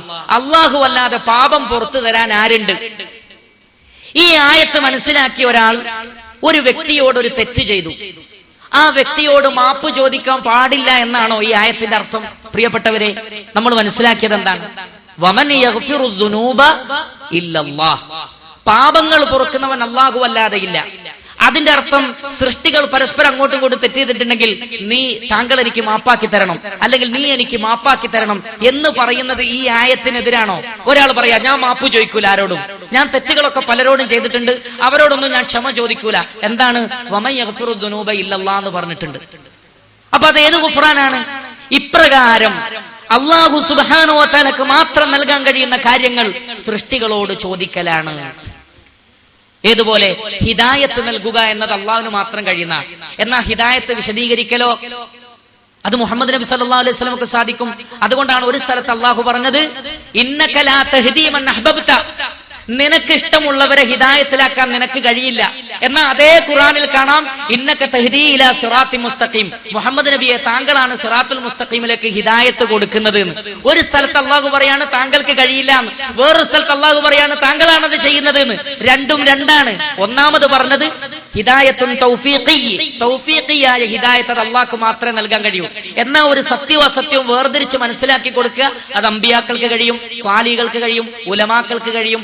സത്യം മനസ്സിലാക്കിയൊക്കെ മറ്റുള്ളവർക്ക് അത് പറഞ്ഞു കൊടുക്കാൻ കഴിയും, അത് വേറെ വിഷയമാണ്. ഇപ്രകാരം സ്രഷ്ടാവായ അല്ലാഹു സുബ്ഹാനഹു വതആലക്ക് മാത്രം സാധിക്കുന്ന വിഷയങ്ങൾ സൃഷ്ടികൾക്ക് പൊതുവെ നൽകപ്പെടാത്ത കാര്യങ്ങൾ സൃഷ്ടികളോട് ചോദിച്ചാൽ അതും അള്ളാഹുവിന്റെ നേരത്തെ പറഞ്ഞ റുബൂബിയത്തിലോ ഉലൂഹിയത്തിലോ അസ്മായിലോ സിഫാത്തിലോ പങ്കുചേർക്കലാണ്. ഇത് മൂന്നും വരാത്ത കാലത്തോളം അത് ശിർക്കിലേക്ക് എത്താത്ത രൂപത്തിൽ അനുവദനീയമാണ്. എന്നാൽ ആ അനുവദനീയത സാഹചര്യങ്ങൾക്കനുസരിച്ചും വ്യക്തികൾക്കനുസരിച്ചും മാറും. പരിശുദ്ധ ഖുർആനിൽ നമുക്ക് കാണാം, യാ അയ്യുഹല്ലദീന ആമനൂ ലാ തത്തഖിദുൽ യഹൂദ വന്നസാറ ഔലിയാ, യഹൂദന്മാരെയും നസ്രാണികളെയും നിങ്ങൾ എന്ത് ചെയ്യരുത്, ഔലിയാക്കളാക്കരുത് എന്ന് മുഹമ്മദ് നബിക്ക് അവതരിപ്പിച്ചു കൊടുത്ത ഖുർആനിലുള്ളതാണ്. കാരണം അവർ പരസ്പരം മിത്രങ്ങളാണ്. എന്നാൽ അതേ നബി സല്ലല്ലാഹു അലൈഹി വസല്ലമ മദീനയിൽ വന്നപ്പോ യഹൂദന്മാരുമായി കരാറുണ്ടാക്കി. കരാറിലെ വ്യവസ്ഥ എന്താ? നിങ്ങൾ ആരെങ്കിലും ആക്രമിച്ചാൽ ഞങ്ങൾ കൂടി നിങ്ങളെ സഹായിക്കുന്നു, എന്നിട്ട് നമ്മൾ ഒരുമിച്ച് ശത്രുക്കൾക്കെതിരെ പോരാടും. അത് ഈ ആയത്തിനെതിരാണോ? അല്ല. മറിച്ച് അല്ലാഹു സുബ്ഹാനഹു വ തആല ഒരു കാര്യം മുത്ലഖായി പാടില്ല എന്ന് പറയുമ്പോഴും അത് അനുവദനീയമാകുന്ന സന്ദർഭങ്ങളുണ്ട്. അനുവദനീയമാണെന്ന് പറയുമ്പോഴും അത് പാടില്ലാത്ത സാഹചര്യങ്ങളുമുണ്ട്. അത് ഉലുൽ ഇൽമിൽപ്പെട്ടവർ, അഹ്ലുൽ ഇൽമിൽപ്പെട്ടവർ, വിവരമുള്ളവർ, വിജ്ഞാനമുള്ളവർ അപ്പുറവും ഇപ്പുറവും ഒക്കെ നോക്കി നമുക്ക് പഠിപ്പിച്ചു തരും. അത് കേൾക്കാനും അത് മനസ്സിലാക്കാനുമുള്ള വിശാല ഹൃദയം, വിനയ ഹൃദയം നമുക്കുണ്ടാകണം. സലഫികളെന്ന് അവകാശപ്പെടുന്ന നമുക്ക്, സലഫി മൻഹജിന്റെ ആളുകളെന്ന് അവകാശപ്പെടുന്ന നമുക്ക് ഖുറാഫികൾ, ഖുബൂരികൾ, മുജാഹിദുകളുടെ പ്രസംഗം കേൾക്കാൻ പോവരുത് എന്ന് പറഞ്ഞപ്പോൾ അല്ലദീന യസ്തമിഊനൽ ഖൗല, വാക്കുകൾ മുഴുവൻ ശ്രദ്ധിച്ചു കേൾക്കുന്ന ആളുകളാണ് ബുദ്ധിമാന്മാർ എന്ന ആയത്തോടെ സമൂഹത്തിന് വിശദീകരിച്ചു കൊടുത്ത ആളുകൾ, അറിവുള്ള വിജ്ഞാനമുള്ള ആളുകൾക്ക് കാര്യങ്ങൾ വിശദീകരിച്ചു കൊടുക്കുന്ന സദസ്സുകളിൽ പോവരുത്, പഠിക്കരുത്, ഇരിക്കരുത്. പോയാൽ അവരുടെ സദസ്സ് പങ്കെടുത്താൽ തന്നെ നിങ്ങളെ നമ്മൾ ഔട്ടാക്കും എന്നെല്ലാമുള്ള രൂപത്തിലുള്ള സംസാരം, പ്രിയപ്പെട്ടവരെ, അത് മുജാഹിദുകൾക്ക് യോജിച്ചതായിരുന്നോ? അത് സലഫികൾക്ക് യോജിച്ചതായിരുന്നോ? അത് യഥാർത്ഥ അഹ്ലുസുന്നത്തി വൽ ജമാഅത്തിനെ പിൻപറ്റുന്നവർക്ക് യോജിച്ചതായിരുന്നോ?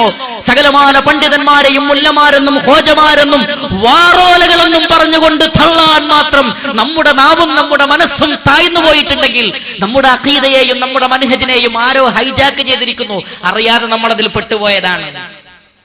നമ്മളെ നശിപ്പിക്കുവാൻ, തൗഹീദിന്റെ മഹത്തായ ഈ പ്രസ്ഥാനത്തെ തകർന്ന് തരിപ്പണമാക്കുവാനുള്ള ഇരുട്ടിന്റെ ശക്തികളുടെ ആ തന്ത്രങ്ങളിൽ നമ്മൾ വീണുപോയതാണ് യഥാർത്ഥത്തിൽ. അതുകൊണ്ട് തിരിച്ചു വരിക. നമ്മളൊരു ഗഫ്ലത്തിലാണ്. ഉണരുക. നമ്മൾ എന്തൊക്കെയോ പിച്ചും പേയും പറയുകയും ഒരിക്കലും ഒരു മുജാഹിദിന് പോകട്ടെ, ഒരു സലഫിക്ക് പോകട്ടെ, ഒരു മുസ്ലിമിന് പോലും പറ്റാത്ത കാര്യങ്ങൾ ചെയ്യുകയും പറയുകയും പ്രവർത്തിക്കുകയും ചെയ്യുന്ന ആളുകളായി നമ്മൾ മാറുന്നത് എത്ര വലിയ സങ്കടകരമായ കാര്യമാണ്. അതുകൊണ്ട് പണ്ഡിതന്മാർ പറഞ്ഞു, നിങ്ങൾ ഒരാളെ വിളിക്കുമ്പോൾ, ഒരാളോട് സഹായം ചോദിക്കുമ്പോൾ ആ വ്യക്തി മരിച്ച വ്യക്തിയാണെങ്കിൽ അത് അള്ളാഹുവിന്റെ തൗഹീദിൽ പങ്കുചേർക്കലാണ്. ആ വ്യക്തി നിങ്ങളുടെ അടുത്ത് ഹാജറില്ലാത്ത വ്യക്തിയാണെങ്കിൽ അള്ളാഹുവിന്റെ തൗഹീദിൽ പങ്കുചേർക്കലാണ്. ആ വ്യക്തിയോട് നിങ്ങൾ ചോദിക്കുന്നത് റബ്ബിന് മാത്രം കഴിയുന്ന കാര്യമാണെങ്കിൽ അതും അള്ളാഹുവിന്റെ തൗഹീദിൽ പങ്കുചേർക്കലാണ്. ഇത് മൂന്നും നിങ്ങൾ ചെയ്യുന്നില്ലെങ്കിൽ നിങ്ങൾ തൗഹീദിൽ പങ്കുചേർക്കുന്ന മുശ്രിക്കുകളല്ല. എന്നാൽ അതിന്റെ താഴെ പറയാവുന്ന ഹുക്കുമുകൾ നിങ്ങളെ കൊണ്ട് പറയാൻ സാധിക്കും. ഏതുപോലെ പരിശുദ്ധ ഖുർആനിൽ കാണാം, സൂറത്തുൽ അൻആമിൽ, വലാ തഅകുലൂ മിമ്മാ ലം യുദ്കരി ഇസ്മുല്ലാഹി അലൈഹി വഇന്നഹു ലഫിസ്ഖ് വഇന്ന ശയാതീന ലയൂഹൂന ഇലാ ഔലിയാഇഹിം ലിയുജാദിലൂകും വഇൻ അതഅതുമൂഹും ഇന്നകും ലമുശ്രികൂൻ. ഈ ആയത്തിനെ ശരിക്കും നമ്മൾ ശ്രദ്ധിക്കണം. അല്ലാഹു പറയാണ്, അല്ലാഹുവിന്റെ പേര് ഉച്ചരിക്കപ്പെടാത്ത മാംസം നിങ്ങൾ കഴിക്കരുത് എന്ന് പറഞ്ഞാൽ ചത്ത മൃഗങ്ങളുടെ മാംസം നിങ്ങൾ കഴിക്കരുത്. കാരണം അതെന്താ? വഇന്നഹു ലഫിസ്ഖ് എന്നാ പറഞ്ഞത്, അത് അധർമ്മമാണ് എന്നാണ്. എന്നാൽ പിശാചുക്കൾ അവരുടെ മിത്രങ്ങൾക്ക് ചില കുതന്ത്രങ്ങൾ പറഞ്ഞു കൊടുക്കുന്നു. എന്താണ് അവർ പറഞ്ഞു കൊടുക്കുന്നത്? ഒരു മൃഗം ചത്താൽ അത് യഥാർത്ഥത്തിൽ മരിക്കുന്നത് അള്ളാഹു അല്ലേ അതിനെ മരിപ്പിക്കുന്നത്. അപ്പോ അള്ളാഹു കൊന്ന മൃഗത്തെ നിങ്ങൾക്ക് തിന്നാൻ പറ്റൂല, എന്നാൽ നിങ്ങൾ അറുത്തതിനെ നിങ്ങൾക്ക് തിന്നാം. ഇതെന്ത് മതമാണ് എന്ന് ചിലർ ചോദിച്ചു. അപ്പോ ചില വിശ്വാസികളായ ആളുകൾക്ക് തോന്നി ഇത് ന്യായാണല്ലോ, ഒരു മൃഗം ചത്താൽ അള്ളാഹു അല്ലേ അതിനെ വധിക്കുന്നത്, അപ്പൊ പിന്നെ അതിനെ തിന്നാൽ എന്താ കുഴപ്പോ? നമ്മൾ അറുത്തതിനെ തിന്നാന്നും അള്ളാഹു കൊന്നതിനെ തിന്നാൻ പറ്റൂല എന്ന് പറഞ്ഞാൽ അതൊരു ന്യായമല്ല എന്ന് ചില അഖലാനികളായ ആളുകൾക്ക് തോന്നി. അപ്പൊ അള്ളാഹു പറയാണ്, ആ ഇസ്ലാമിന്റെ ബന്ധവൈരികളുടെ ആ അഖലാനിയത്ത് കടമെടുത്തിട്ട് നിങ്ങളെങ്ങാനും ആ മാംസം തിന്നാൽ ഇന്നകും ലമുശ്രികൂൻ, നിങ്ങൾ ശിർക്കിന്റെ ആളുകൾ തന്നെ. കാരണം അള്ളാഹു ഹറാമാക്കുന്നതിനെ ഹലാലാക്കൽ അള്ളാഹുവിന്റെ റുബൂബിയത്തിൽ പങ്കുചേർക്കലാണ്. അള്ളാഹുവിന്റെ റുബൂബിയത്തിൽ പങ്കുചേർക്കലാണത്. പടച്ചറബ് ഹലാലാക്കി ഒന്നിനെ ന്യായം പറഞ്ഞ് ഹറാമാക്കി ഒന്നിനെ ന്യായം പറഞ്ഞ് ഹലാലാക്കുക. എന്നാൽ അങ്ങനെ ഹലാലാക്കണം എന്നുള്ള നെയ്യത്തൊന്നുമില്ലാതെ ഒരു ചത്ത മാംസം കിട്ടി ഒരാൾ അത് കഴിക്കുകയും ചെയ്താലോ അയാളെ മുശ്രിക്ക് എന്ന് പറയാൻ പറ്റുമോ? ഇല്ല. കാരണം അയാളുടെ മനസ്സിൽ അങ്ങനെ ഒരു വിചാരം വന്നിട്ടില്ല. അദ്ദേഹം ഒരു ഒരു തെറ്റ് ചെയ്തു. അതുകൊണ്ടാണ് അള്ളാഹുവിന്റെ പ്രയോഗം വ ഇന്നഹു ലഫിസ്ഖുൻ എന്ന് പറഞ്ഞത്, വ ഇന്നഹു ലശിർക്കുൻ അല്ല പറഞ്ഞത്. അത് ശിർക്ക് എന്ന് പറഞ്ഞില്ല, അത് അധർമ്മമാണ്. എന്നാൽ ഇവരുടെ ന്യായീകരണം കേട്ടിട്ടാണ് തിന്നുന്നതെങ്കിലോ, അത് വിശ്വസിച്ചിട്ടാണ് തിന്നുന്നതെങ്കിലോ, അപ്പൊ അത് ശിർക്ക് തന്നെയാണ്. നോക്കൂ നിങ്ങൾ, ഒരു മനുഷ്യൻ പ്രവർത്തിച്ച് തിന്നുന്ന രണ്ട് പ്രവൃത്തി ഒന്ന് തന്നെയാണ്. എന്താണ്? ചത്ത മൃഗത്തിന്റെ മാംസം തിന്നുക. പക്ഷേ ആദ്യം തിന്ന ആൾക്ക് അയാൾ മുശ്രിക്കാണോ? അല്ല. രണ്ടാമത്തെ ആളോ മുശ്രിക്കാണ്. എന്തുകൊണ്ടാണ്? അയാളുടെ മനസ്സിലുള്ള അഖീദ അനുസരിച്ചാണ് അള്ളാഹു വിധി പറഞ്ഞത്. അള്ളാഹു വിധി പറയുന്നത് വമല്ലം യഹ്കും ബിമാ അൻസലല്ലാഹ് ഫൗലൈക ഹുമുൽ കാഫിറൂൻ വമല്ലം യഹ്കും ബിമാ അൻസലല്ലാഹ് ഫൗലൈക ഹുമുൽ ളാലിമൂൻ വമല്ലം യഹ്കും ബിമാ അൻസലല്ലാഹ് ഫൗലൈക ഹുമുൽ ഫാസിഖൂൻ. മൂന്നായത്ത് സൂറത്തുൽ മാഇദയിലെ മൂന്നും വേറെ വേറെ പദങ്ങളാ. പണ്ഡിതന്മാർ അത് വിശദീകരിച്ചു. ഒന്നാമത്തേൽ കാഫിർ എന്ന് പറയാനുള്ള കാരണം ഖുർആനും ഹദീസൊന്നും വേണ്ട, എന്റെ നിയമമാണ് നിയമം എന്നൊരാൾ വിചാരിച്ചാൽ അവൻ കാഫിറാണ്. എന്നാൽ ളാലിം എന്ന് പറഞ്ഞു അല്ലാഹു വമല്ലം യഹ്കും ബിമാ അൻസലല്ലാഹ്. അത് ആരെക്കുറിച്ച് പറഞ്ഞതാണ്? ഖുർആനും ഹദീസൊക്കെ ഉണ്ട്, പക്ഷെ ഇയാൾ സ്വയം ഒരു അധർമ്മകാരിയാണ്. അതുകൊണ്ട് തൽക്കാലം ഖുർആനിനെ അവഗണിച്ച് അദ്ദേഹം എന്ത് ചെയ്തു? നിയമം നടപ്പാക്കി. എങ്കിൽ അയാൾ ഒരു ളാലിമാണ്. അതുപോലെ തന്നെ ഖുർആനും ഹദീസും അതിലെന്താണ് ഹുക്മ് പറഞ്ഞത് എന്ന് പരിശോധിക്കാതെ, അതൊന്നും നോക്കാതെ ഒരാൾ ഹുക്മ് പറഞ്ഞാലോ അയാൾ ഒരു ഫാസിഖാണ്. മൂന്നിനും മൂന്ന് നിയമമാണ് എന്ന് പറഞ്ഞാൽ ഏതൊരു പ്രവൃത്തിയും ചെയ്യുന്ന ആളുടെ അഖീദ അനുസരിച്ച് അയാളുടെ പേരിൽ പറയുന്ന ഹുക്മ് മാറും. ഇത് മനസ്സിലാക്കിയ മഹാരഥന്മാരായ പണ്ഡിതന്മാർ കടുത്ത ശിർക്കായ ഇസ്ലാമിക മില്ലത്തിൽ നിന്ന് തന്നെ ഒരാൾ പുറത്തു പോകണമെങ്കിൽ മരണപ്പെട്ട പ്രസന്റ് അല്ലാത്ത പടച്ചറബിന് മാത്രം കഴിയുന്ന കാര്യങ്ങൾ ഒരു വ്യക്തിയോട് ചോദിച്ചാൽ ഇസ്ലാമിൽ നിന്ന് തന്നെ പുറത്തു പോകുന്ന പണിയാണ്. എന്നാൽ ഒരാൾ ജീവിച്ചിരിപ്പുണ്ട്, തന്റെ അടുക്കൽ ഹാജറാണ്, സൃഷ്ടികൾക്ക് കഴിയുന്ന കാര്യമാണ് ചോദിക്കുന്നതെങ്കിൽ അതിന് വ്യത്യസ്ത ഹുക്കുമുകളാണ് പണ്ഡിതന്മാർ പറഞ്ഞത്. നബി സല്ലല്ലാഹു അലൈഹി വസല്ലം പറഞ്ഞു, ജീവിക്കാൻ വകുപ്പില്ലാത്ത, കുടുംബത്തെ നോക്കാൻ ശേഷിയില്ലാത്ത ഒരാൾ മറ്റൊരാളോട് ധനം ചോദിച്ചാൽ റസൂലുള്ള പറഞ്ഞു അത് അനുവദനീയമാണ്. എന്നാൽ അത്യാവശ്യത്തിന് വകുപ്പുകളെല്ലാം ഉണ്ടായിട്ടും ഒരാളോട് ചോദിച്ചാൽ മുഖത്ത് മാംസമില്ലാത്തവനായി അവൻ പരലോകത്ത് പ്രത്യക്ഷപ്പെടും. ലൗ യഅലമു സ്സായിലു മാ ഫീ മസ്അല ലാ യസ്അലു അഹദുൻ അഹദാ എന്നാ റസൂലുള്ള പറഞ്ഞത്. മറ്റുള്ളവരോട് ചോദിക്കുന്നതിന്റെ ഗൗരവം നിങ്ങൾ അറിഞ്ഞിരുന്നെങ്കിൽ നിങ്ങളിൽ ഒരാളും മറ്റൊരാളോട് ഒന്നും ചോദിക്കില്ലായിരുന്നു എന്ന് റസൂൽ കരീം സല്ലല്ലാഹു അലൈഹി വസല്ലം പറഞ്ഞതായി സ്വഹീഹായ ഹദീസിൽ വന്നിട്ടുണ്ട്. അതുകൊണ്ട് നമ്മുടെ മുമ്പിലുള്ള മനുഷ്യരോട് ചോദിക്കുന്നതിന് തന്നെ ചോദ്യത്തിന്റെ സ്വഭാവം അനുസരിച്ചും സാഹചര്യം അനുസരിച്ചും അതിന്റെ ഹുക്മ് വേറെയാണ്. തീരെ പാടില്ലാത്തതുണ്ട്, ജായിസായതുണ്ട്, ഒഴിവാക്കാൻ അനുവാദമുള്ളതുണ്ട്, നിർബന്ധമായും ചോദിക്കേണ്ട, ചോദിച്ചു വാങ്ങേണ്ടതായ ചില കാര്യങ്ങളുമുണ്ട്. അതൊക്കെ ഇൽമുള്ള ആളുകൾ വിശദീകരിച്ചു തരുമ്പോ ആ വിശദീകരണം സ്വാഗതം കേൾക്കുകയല്ലേ അറിവില്ലാത്ത ആളുകൾ ചെയ്യേണ്ടത്. ആ വിശദീകരണത്തിൽ സമാധാനമടയുകയല്ലേ നമ്മൾ ചെയ്യേണ്ടത്. അതിനു പകരം ആലിമീങ്ങളെ മുഴുവൻ തള്ളി, ആലിമീങ്ങളുടെ കിതാബുകൾ മുഴുവൻ തള്ളി, അവരെയെല്ലാം ഖ്വാജമാരും മുല്ലമാരുമായി തള്ളി നമ്മളുടേതായ സ്വന്തം നിലക്കുള്ള വ്യാഖ്യാനങ്ങളുടെ പിന്നാലെ പോയാൽ സമൂഹത്തിൽ കുഴപ്പമുണ്ടാകും.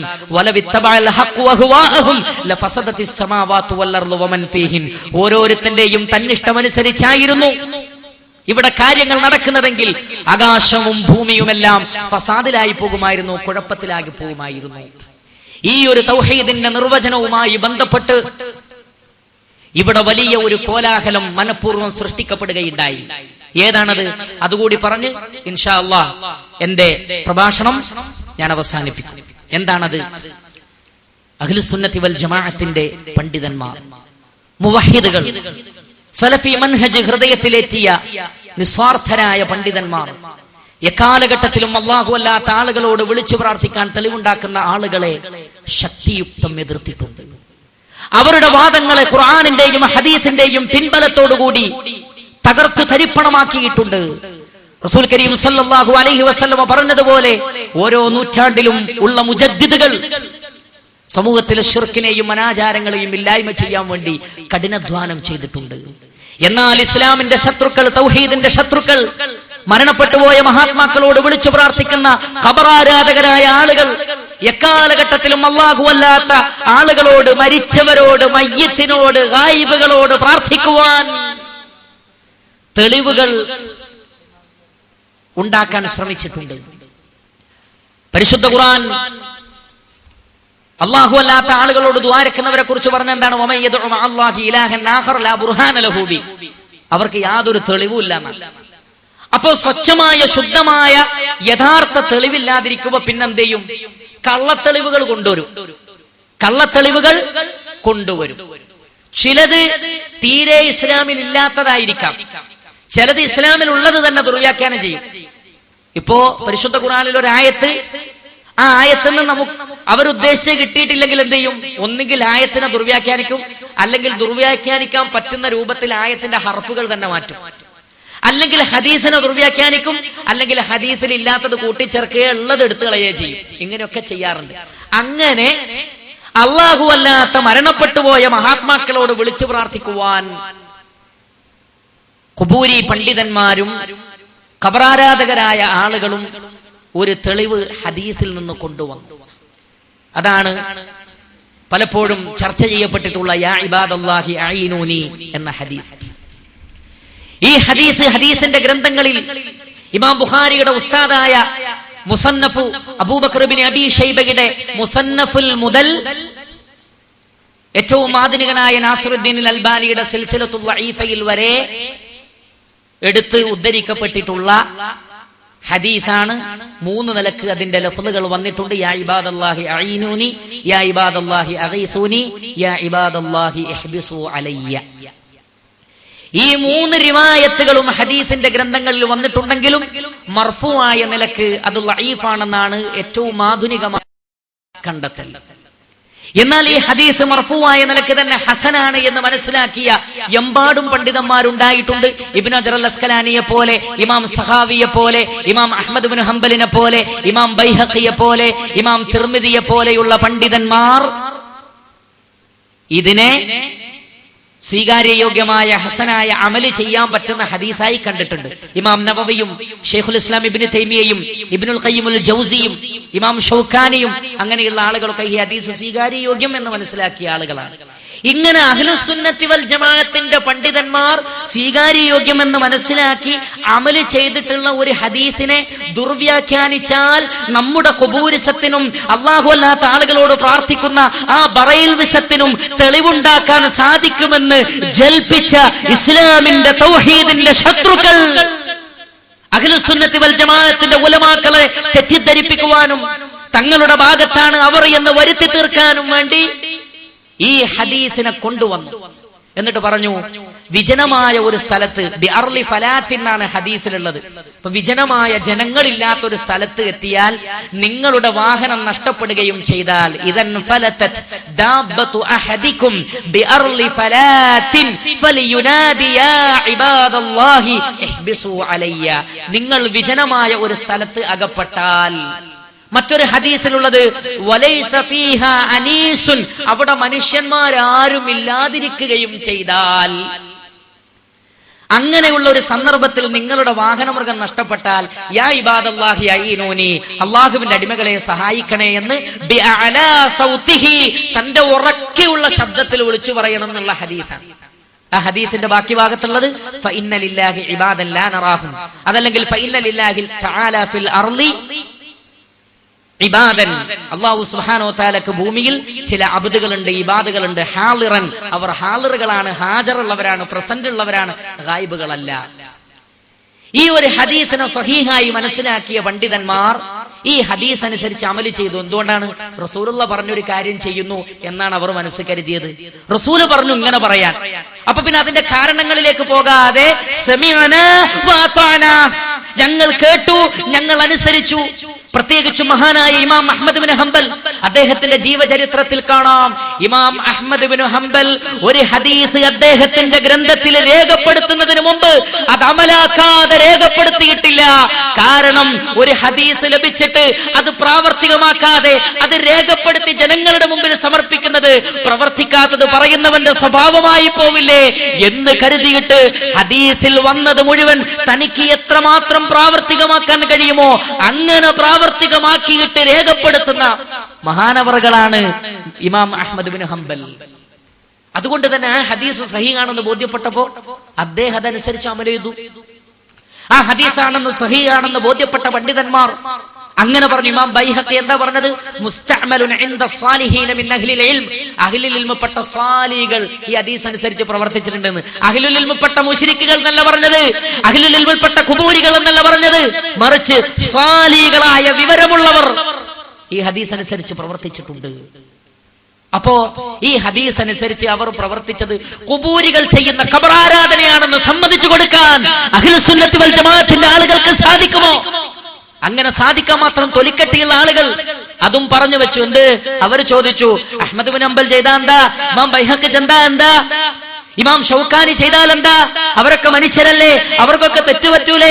വുളൂന്റെ വിഷയത്തിലും നിസ്കാരത്തിന്റെ വിഷയത്തിലും ബാങ്കിന്റെ വിഷയത്തിലൊക്കെ അവർക്ക് അഭിപ്രായ വ്യത്യാസം ഉണ്ടായിട്ടില്ലേ? അതുകൊണ്ട് ഈ ഖുബൂരിസവും അവർ ചെയ്തു എന്ന് കരുതുക എന്ന് പറഞ്ഞുകൊണ്ട് അഹ്ലുസ് സുന്നത്തി വൽ ജമാഅത്തിന്റെ മഹാരഥന്മാരായ പണ്ഡിതന്മാരെ ഖുറാഫി ആലയത്തിലേക്ക് തള്ളിയിടാൻ അഹ്ലുസ് സുന്നത്തി വൽ ജമാഅത്തിന്റെ ആളുകൾക്ക് സാധ്യമല്ല. അതുകൊണ്ട് തന്നെ നമ്മൾ പറഞ്ഞു, ഇമാം അഹ്മദ് ബിൻ ഹംബലിനെ കൂട്ടുപിടിച്ച് ഖുബൂരിസത്തിന് തെളിവുണ്ടാക്കാൻ നോക്കണ്ട. ഇമാം ബൈഹഖിയെ കൂട്ടുപിടിച്ച് ഖബറിന്റെ മേലെ സുജൂദ് ചെയ്യുന്ന തോന്നിവാസത്തിന് തെളിവുണ്ടാക്കാൻ നോക്കണ്ട. കാരണം അവരാ അർത്ഥത്തിലല്ല പറഞ്ഞത്. യാ ഇബാദല്ലാഹ് എന്ന് പറഞ്ഞെടുത്ത് ഹദീസിന്റെ ബാക്കി ഭാഗത്തുള്ളത് ഫഇന്ന ലില്ലാഹി ഇബാദൻ ലാ നറാഹും, നമുക്ക് കാണാൻ പറ്റില്ലെങ്കിലും അല്ലാഹുവിന് ചില അടിമകൾ വേറെ ഉണ്ടല്ലോ, മലക്കുകളും ജിന്നുകളും ഒക്കെ. അവരും അള്ളാഹുവിന്റെ അടിമകളാണ്. മുസ്ലിം ജിന്നുകൾ, മലക്കുകൾ അവരും അള്ളാഹുവിന്റെ അടിമകളാണല്ലോ. നമുക്ക് കാണാൻ പറ്റാത്തവർ എന്നതുകൊണ്ട് ഉദ്ദേശിച്ചത് അങ്ങനെ ജീവിച്ചിരിപ്പുള്ള അള്ളാഹു ഏർപ്പാടാക്കിയ മലക്കുകളോ ജിന്നുകളോ ആയിരിക്കും. അതല്ലാതെ നിങ്ങൾ പറയുന്നത് പോലെ മരണപ്പെട്ട അമ്പിയാക്കളോ ഔലിയാക്കളോ അല്ല എന്ന് പറഞ്ഞ് ഖുബൂരിസത്തിന്റെ മുനയൊടിക്കാൻ വേണ്ടി എഴുന്നേറ്റ് നിന്ന മഹാന്മാരായ ആളുകളെ നിങ്ങൾ എന്നെ ശിർക്കിന്റെ ആളുകളാണ്, ആഹാ അപ്പൊ ജിന്നിനോട് ചോദിക്കലേ മലക്കിനോട് ചോദിക്കലേ എന്ന് പറഞ്ഞുകൊണ്ട് ദുർവ്യാഖ്യാനിച്ച് വാക്കുകൾ അടർത്തിയെടുത്ത് ദുർവ്യാഖ്യാനിച്ചിട്ട് സമൂഹത്തിന്റെ മുമ്പിൽ താറടിച്ചു കാണിക്കാനുള്ള ശ്രമം. ലോകത്ത് ഇങ്ങനൊരു ശ്രമം യഥാർത്ഥത്തിൽ കേരളത്തിൽ മാത്രമാണ്. അതൊരു മഹാത്ഭുതം. കാരണം ലോകത്ത് ഈ ഹദീസിനെ 3 നിലക്കേ ചർച്ച ചെയ്യപ്പെട്ടിട്ടുള്ളൂ ആധുനിക കാലഘട്ടം വരെ. ഒന്നാമത്തെ ചർച്ച ഈ ഹദീസിനെ ജീവിതത്തിൽ പ്രാവർത്തികമാക്കി പണ്ഡിതന്മാർ. യാ ഇബാദല്ലാഹി അഈനൂനി എന്ന് പറയാൻ റസൂൽ പറഞ്ഞിട്ടുണ്ട്. ഹദീസ് സഹീഹാണെന്ന് മനസ്സിലാക്കിയ ആളുകൾ എന്ത് ചെയ്തു? ആ ഹദീസ് അനുസരിച്ച് അമൽ ചെയ്തു. രണ്ടാമത് നടന്ന ചർച്ച ഈ ഹദീസ് മരണപ്പെട്ടവരോട് പ്രാർത്ഥിക്കാനുള്ള തെളിവാണ് എന്ന ഖുബൂരികളുടെ വാദം. എന്നാൽ ഈ ഹദീസിൽ ഇബാദല്ലാഹ് എന്ന് വിളിക്കുന്നത് ജീവിച്ചിരിപ്പുള്ള ഹാളിറായ മലക്കുകൾ, മുസ്ലിം ജിന്നുകൾ, വളരെ ചുരുങ്ങിയ ചില പണ്ഡിതന്മാർ, മനുഷ്യരും. ഈ 3 ആളുകളെ ഉദ്ദേശമുള്ളൂ, നിങ്ങൾ പറഞ്ഞ ആളുകളില്ല എന്ന് പറഞ്ഞുകൊണ്ട്. അതുകൊണ്ട് തന്നെ ഇബാദത്താവണമെങ്കിൽ മയ്യിത്തായിരിക്കണം, ഗായിബായിരിക്കണം. ചോദിക്കുന്ന കാര്യം അല്ലാഹു സുബ്ഹാനഹു വ തആലക്ക് മാത്രം കഴിയുന്ന കാര്യമായിരിക്കണം. അങ്ങനെയാണെങ്കിലാണ് അത് ഇബാദത്ത് എന്ന് പഠിച്ച് മനസ്സിലാക്കിയ അഹ്ലുസ് സുന്നന്റെ പണ്ഡിതന്മാർ പറഞ്ഞു, ഈ ഇബാദല്ലാഹ് എന്നുള്ള വിളിയിൽ ഇബാദത്തില്ല. കാരണം എന്താണ്? വിളിക്കുന്നത് മരിച്ചവരല്ല, വിളിക്കുന്നത് ഗായിബിനെയല്ല. ഒരു മൃഗത്തെ പിടിച്ചു വെക്കുക എന്നുള്ള അള്ളാഹുവിന് മാത്രം കഴിയുന്ന കാര്യമല്ല, മനുഷ്യർക്ക് പോലും സാധിക്കുന്ന കാര്യമാണ്. അപ്പോൾ ആ നിലക്ക് കായികമായ ബലം മനുഷ്യനേക്കാൾ കൂടുതലുള്ള ജിന്നുകൾക്കും മലക്കുകൾക്കും അത് സാധിച്ചേക്കാം. അതുകൊണ്ട് അവർ നിഗമനം പറഞ്ഞു, നിങ്ങളുടെ തെറ്റായ വ്യാഖ്യാനം ഇതിലേക്ക് വേണ്ട, മറിച്ച് അതുകൊണ്ടുള്ള ഉദ്ദേശം മലക്കുകളോ ഹാജറുള്ള മലക്കുകളോ ഹാജറുള്ള മുസ്ലിം ജിന്നുകളോ ആയേക്കാം എന്ന് പറഞ്ഞുകൊണ്ട് ഖബറാരാധനയെ എതിർത്ത പണ്ഡിതന്മാർ അവരെ തന്നെ ആഹാ അങ്ങനെയാണെങ്കിൽ നിങ്ങൾക്ക് ജിന്നിനോട് വിളിച്ച് പ്രാർത്ഥിക്കാമെന്ന് തെളിവായി, അങ്ങനെയാണെങ്കിൽ നിങ്ങൾക്ക് മലക്കിനോട് വിളിച്ച് പ്രാർത്ഥിക്കാന്നാണല്ലേ നിങ്ങൾ പറയുന്നത് എന്ന് പറഞ്ഞുകൊണ്ട് വാദിയെ പ്രതിയാക്കി, ആടിനെ പട്ടിയാക്കുക എന്ന് നമ്മൾ കേരളത്തിൽ പറയുന്നത് പോലെ വാദിയെ പ്രതിയാക്കുന്ന ഈ ഒരു അവസ്ഥ സലഫി ലോകം തന്നെ കണ്ട് അത്ഭുതപ്പെട്ടു. അതുകൊണ്ട് തുടരെ സലഫി പണ്ഡിതന്മാരുടെ ഗ്രന്ഥങ്ങളിൽ നിന്ന് നമുക്ക് ഉദ്ധരിച്ചുകൊണ്ട് ഇവർക്ക് പഠിപ്പിച്ചു കൊടുക്കേണ്ടി വന്നു. മാത്രമല്ല ജീവിച്ചിരിക്കുന്ന പണ്ഡിതന്മാരുടെ ഫത്വകൾ ഒന്നിന് പിറകെ ഒന്നായി വന്നുകൊണ്ടിരിക്കുന്നു. ഹേ കൂട്ടരെ, യാ ഇബാദല്ലാഹി അഈനൂനി എന്നതിൽ ഇബാദത്തിന്റെ വിളിയായ പ്രാർത്ഥനയാകുന്ന ആ പ്രാർത്ഥന ഇല്ല കൂട്ടരെ. അത് ജീവിച്ചിരിപ്പുള്ള ഹാജരായ ആളുകളോട് അവർക്ക് കഴിയുന്ന കാര്യം ചോദിക്കലാണ്. ഏതെങ്കിലും പണ്ഡിതൻ അത് സഹീഹാണെന്ന് വിചാരിച്ച് പ്രവർത്തിച്ചിട്ടുണ്ടെങ്കിൽ അദ്ദേഹത്തിന് കുറ്റമില്ല. കാരണം അദ്ദേഹം ഈ ഒരു ഉദ്ദേശത്തിലാണ് അത് വിളിച്ചത്. അതുകൊണ്ട് ഒരിക്കലും ഇത് മരിച്ചവരോട് വിളിച്ച് പ്രാർത്ഥിക്കാൻ തെളിവല്ല. അങ്ങനെ തെളിവാക്കുന്നവർക്ക് യാതൊരു ഹുജ്ജത്തുമില്ല എന്ന് അഹ്ലുസുന്നത്തി വൽ ജമാഅത്തിന്റെ അഡ്രസ്സുള്ള പണ്ഡിതന്മാർ പറഞ്ഞു. അതേ ചർച്ച കേരളത്തിലെ ഖുറാഫികളും കൊണ്ടുവന്നുണ്ട്. ഏത് കച്ചിത്തുരുമ്പും മുജാഹിദുകൾക്കെതിരെ ഉപയോഗിക്കാൻ, തങ്ങളുടെ ഖബർ ആരാധനയെ ന്യായീകരിക്കാൻ ഏത് കച്ചിത്തുരുമ്പും സ്വീകരിക്കുന്ന ഖുബൂരികൾ തപ്പിപ്പിടിച്ച് ഷിയാക്കൾ തെളിവാക്കുന്ന കാര്യങ്ങളൊക്കെ കൊണ്ടുവന്ന കൂട്ടത്തിൽ ഈ ഹദീസ് ഇവിടെയുള്ള ഖുബൂരികളും കൊണ്ടുവന്നു.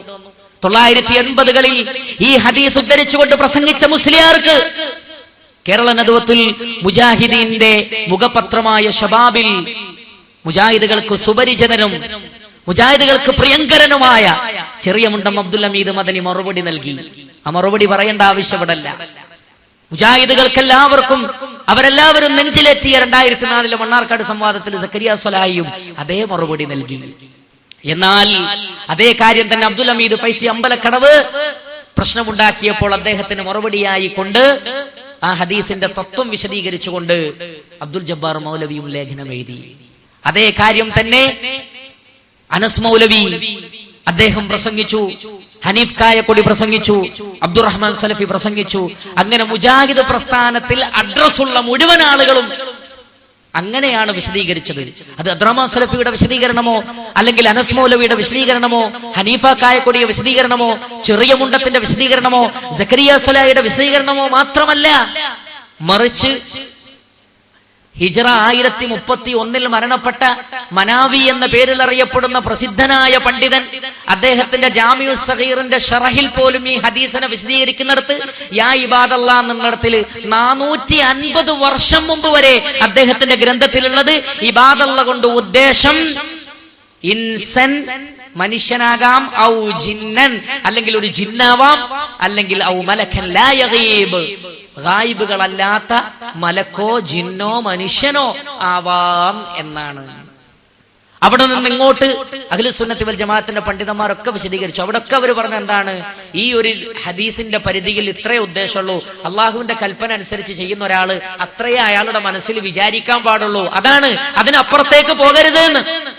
ഇങ്ങനെ വിചാരിക്കണം എന്നതിനേക്കാൾ ഇതിനപ്പുറത്തേക്ക് പോകരുത് എന്ന് പറയാനാണ് പണ്ഡിതന്മാർ അത് വിശദീകരിച്ചത്.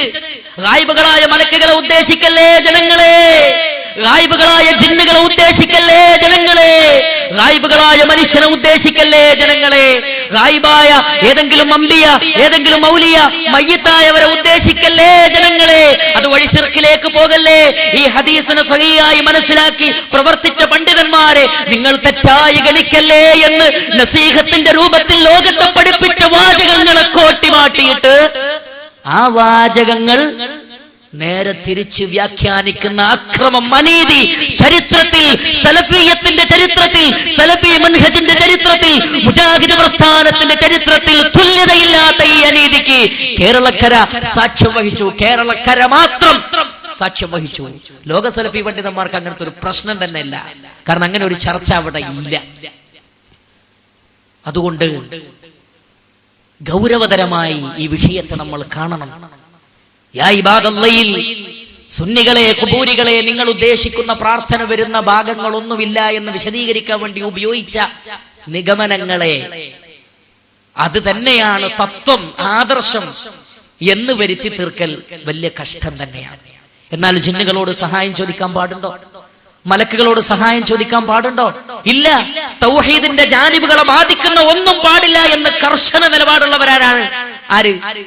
മുവഹിദുകൾ. അതുകൊണ്ടാണ് ജനങ്ങളോട് ദുനിയാവിന്റെ കാര്യം പോലും ചോദിക്കൽ റസൂലുള്ളാഹി നിരുത്സാഹപ്പെടുത്തി. എന്തിനാണ്? ഒരാളോട് ഒരു കാര്യം ചോദിക്കുമ്പോൾ അതിൽ എന്തുണ്ട്? ഖുളൂൻ തദല്ലുലുണ്ട്. പണ്ഡിതന്മാർ പറഞ്ഞു മസ്അലക്ക് 3 എന്നാണ്. ഒന്ന്, നമുക്ക് അവകാശപ്പെട്ട ഒരാളോട് ചോദിക്കാം. നമ്മൾ ഒരാൾക്ക് പൈസ കടം കൊടുത്തിട്ടുണ്ടെങ്കിൽ ആ പൈസ കൊണ്ട് താന്ന് ചോദിക്കാം. അവിടെ ഖുളൂ ഇല്ല, തദല്ലുലുല്ല. എന്താ? നമുക്ക് അവകാശപ്പെട്ടത് ചോദിക്കാണ്. അതുകൊണ്ട് തന്നെ അത് സഹായ ചോദ്യമല്ല. അതുപോലെ ഒരു മുക്കാഫത്തിന്റെ അടിസ്ഥാനത്തിൽ ചോദിക്കാം. അങ്ങോട്ടും ഇങ്ങോട്ടും, നീ ഇങ്ങോട്ടൊരു ഉപകാരം ചെയ്താൽ ഞാൻ നിനക്ക് പകരം അങ്ങോട്ടും ചെയ്തുതരാം. അവിടെ എന്തില്ല? ഒരു വിനയവും താഴ്മയില്ല. കാരണം എന്താണ്? നീ ഇങ്ങോട്ട് ചെയ്തിരുന്നതിന് പകരം നിനക്ക് ഞാനും അങ്ങോട്ട് ചെയ്തിരുന്നുണ്ട്. അതുകൊണ്ട് തന്നെ അവിടെയും എന്തില്ല? ഒരു ഇസ്തിയാനത്ത്, ഒരു ഖുളൂ തദല്ലുൽ വരുന്നില്ല. എന്നാൽ മൂന്നാമത്തെ ഒരു മസ്അല ഉണ്ട്. അതെന്താണ്? നമുക്ക് അവകാശപ്പെടാത്തതൊന്ന് എരന്ന് വാങ്ങുക. അതിനാണ് ദുആ അല്ലെങ്കിൽ യാചന, ഇസ്തിയാനത്ത് എന്ന് പറയുക. അതുകൊണ്ടാണ് മൂന്നാമത്തതിൽ ഖുളൂഉം തദല്ലുലുമുണ്ട്. നമുക്ക് അവകാശപ്പെടാത്തത് ഒരാളോട് ചോദിക്കുമ്പോൾ നമ്മുടെ മനസ്സിലൊക്കെ ഒരു താഴ്മയും ഒരു വിനയവും നമ്മുടെ മുഖഭാവമൊക്കെ ഒന്ന് മാറും. അങ്ങനെ ഒരു മാറൽ ഉണ്ടാവാതിരിക്കാനും സൃഷ്ടികളുടെ മുമ്പിൽ അങ്ങനെ ഒരു മാനസികാവസ്ഥ നമുക്ക് ഉണ്ടാവാതിരിക്കാനും വേണ്ടിയാണ് അനുവദനീയമായത് പോലും നിരുത്സാഹപ്പെടുത്തിയത് ഇസ്ലാം.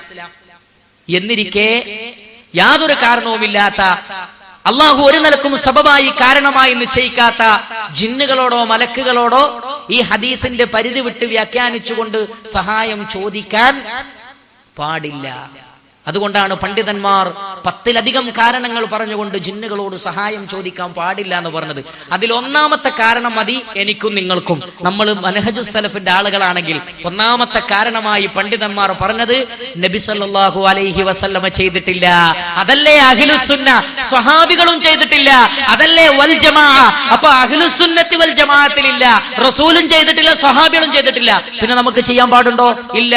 അതുകൊണ്ട് തന്നെ ജിന്നിനോടാകട്ടെ മലക്കിനോടാകട്ടെ വ്യക്തിപരമായി സഹായം ചോദിക്കുക എന്നത് റസൂലും സഹാബികളും ചെയ്യാത്തത് കൊണ്ട് തന്നെ അത് ബിദ്അത്താണ്. മുസ്ലിമീങ്ങളായ ആളുകൾക്ക് ഒരു നിലക്കും അതിനെക്കുറിച്ച് ചിന്തിക്കാൻ തന്നെ പാടില്ല. സലഫി മൻഹജ് ഉൾക്കൊണ്ട ഒരാളുകൾ ജിന്നുകളോട് ചോദിക്കുന്ന പ്രശ്നം തന്നെയല്ല. എന്നാൽ എല്ലാ ചോദ്യത്തിനും ഒരേ ഹുക്മ് നൽകണോ? അവിടെ പണ്ഡിതന്മാർ സൂക്ഷ്മമായി മറുപടി പറഞ്ഞു. നേരത്തെ പറഞ്ഞതുപോലെ ചത്ത മാംസം തിന്നുന്ന എല്ലാവരും ഒരു ഹുക്കുമാണോ? അല്ല. അതിൽ ഫാസിഖും ഉണ്ടാവാം, മുശ്രിക്കും ഉണ്ടാവാം. രണ്ടാളുടെ അഖീദ പരിശോധിക്കണം. പരിശുദ്ധ ഖുർആനിലെ ഒരു വിധി നടപ്പാക്കാത്ത രാജാവിന് ഒരേ ഹുക്കുമാണോ? എല്ലാവരും കാഫിറുകളാണോ? അല്ല. കാഫിറിന്റെ ഹുക്കുമ് നൽകാൻ പറ്റുന്നവരുണ്ട്, വാലിമിന്റെ ഹുക്കുമ് നൽകാൻ പറ്റുന്നവരുണ്ട്, ഫാസിഖിന്റെ ഹുക്കുമ് നൽകാൻ പറ്റുന്നവരുണ്ട്. അതവർ ഏത് അഖീദ അനുസരിച്ചാണ് ഖുർആനിലെ നിയമം നടപ്പിലാക്കാതിരുന്നത് എന്ന് പരിശോധിച്ചിട്ടേ മറുപടി പറയാൻ പാടുള്ളൂ. മൻ തഅല്ലഖ തമീമതൻ ഫഖദ് അശ്റക എന്ന് ഹദീസിലുണ്ട്. ഒരാൾ ഏലസ് കെട്ടിയാൽ അവന് ശിർക്ക് ചെയ്തു. ഇസ്ലാമിക മില്ലത്തിൽ നിന്ന് പുറത്തു പോകുന്ന ശിർക്ക് എന്നുള്ള നിലക്ക് ഒരൊറ്റയടിക്ക് മറുപടി പറഞ്ഞോ പണ്ഡിതന്മാർ? ഇല്ല. പണ്ഡിതന്മാർ പറഞ്ഞു ഫീഹി തഫ്സീലുൻ, അതിൽ തഫ്സീലുണ്ട്. ശിർക്കിനെ റസൂലുള്ള പറഞ്ഞുള്ളൂ. അത് ശിർക്കുൻ അക്ബറു ആവാ, ശിർക്കുൻ അസ്ഗറു ആവാ. ഈ തമായിമ്, ഞാൻ കെട്ടിയ ഈ ചരട്, ഇതിന് ഉപകാരവും മുദ്രവും ചെയ്യാൻ സാധിക്കുമെന്ന വിശ്വാസമാണെങ്കിൽ അത് ശിർക്കുൻ അക്ബറാണ്. എന്നാൽ എന്റെ രോഗം മാറാനും കണ്ണേറ് തട്ടാതിരിക്കാനും ഇതൊരു കാരണമാകും എന്ന് മാത്രമേ ഒരാൾ കരുതുന്നുവെങ്കിൽ അത് ശിർക്കുൻ അസ്ഗറാണ്. പണ്ഡിതന്മാർ അങ്ങനെയാ വിശദീകരിച്ചത്. മൻ ഹലഫ ബിഗൈരില്ലാഹി ഫഖദ് അശ്റക, അല്ലാഹു അല്ലാത്തവരുടെ പേരിൽ സത്യം ചെയ്ത അവൻ ശിർക്ക് ചെയ്തു. അല്ലാഹു അല്ലാത്തവരുടെ പേരിലുള്ള എല്ലാ സത്യവും ശിർക്കാണോ? അല്ല. പണ്ഡിതന്മാർ പറഞ്ഞു, ഒരാൾ പറയാണ് എന്റെ ഉമ്മയാണ് സത്യം എന്ന് പറഞ്ഞാൽ അത് ശിർക്കാണോ? അല്ല, അത് ശിർക്കുൻ അസ്ഗറാണ്.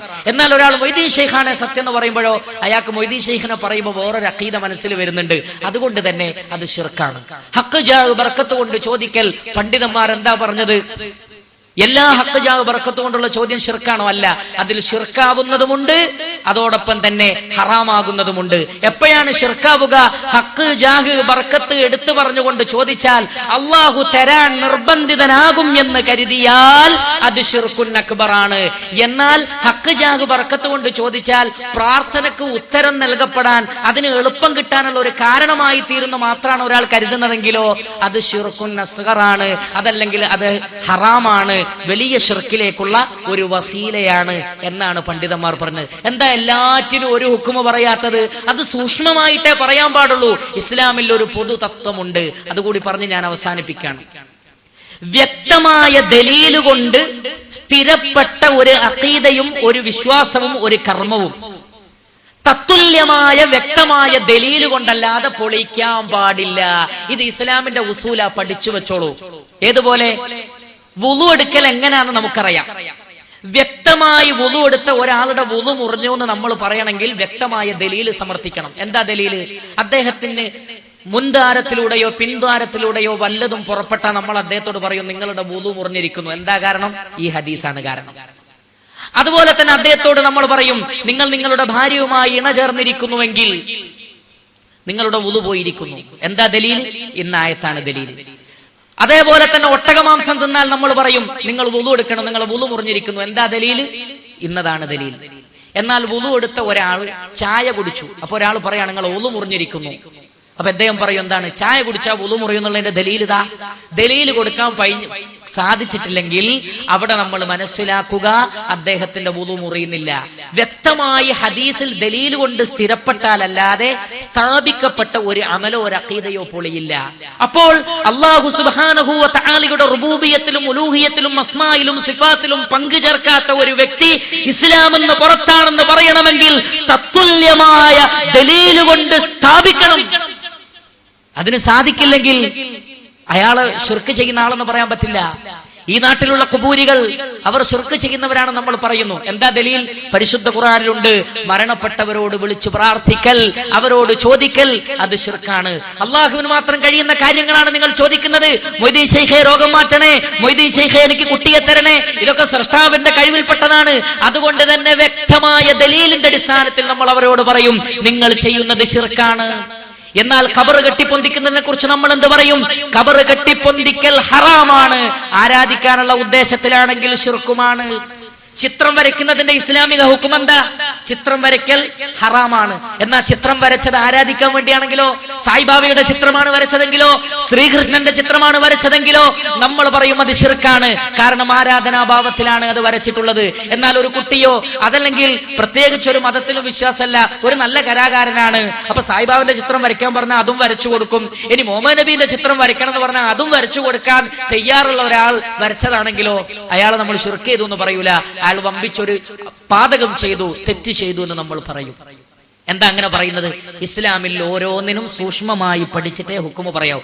ഓരോന്നിനും അതിൻ്റെതായ ദലീലുണ്ട്. ആ ദലീല് വെച്ചേ ഹുക്കുമ് പറയാൻ പാടുള്ളൂ. ഈ സൂക്ഷ്മത അഹ്ലുസുന്നത്തി വൽ ജമാഅത്തിന്റെ പണ്ഡിതന്മാർ കാണിച്ചതാണോ തെറ്റ്? ഈ സൂക്ഷ്മത സക്കരിയ സ്വലാഹി കാണിച്ചതാണോ തെറ്റ്? ഈ സൂക്ഷ്മത ചെറിയ മുണ്ടൻ കാണിച്ചതാണോ തെറ്റ്? ഈ സൂക്ഷ്മത അറബ് ലോകത്തെ മഹാരഥന്മാരായ പണ്ഡിതന്മാർ കാണിച്ചതാണോ തെറ്റ്? പറയണം.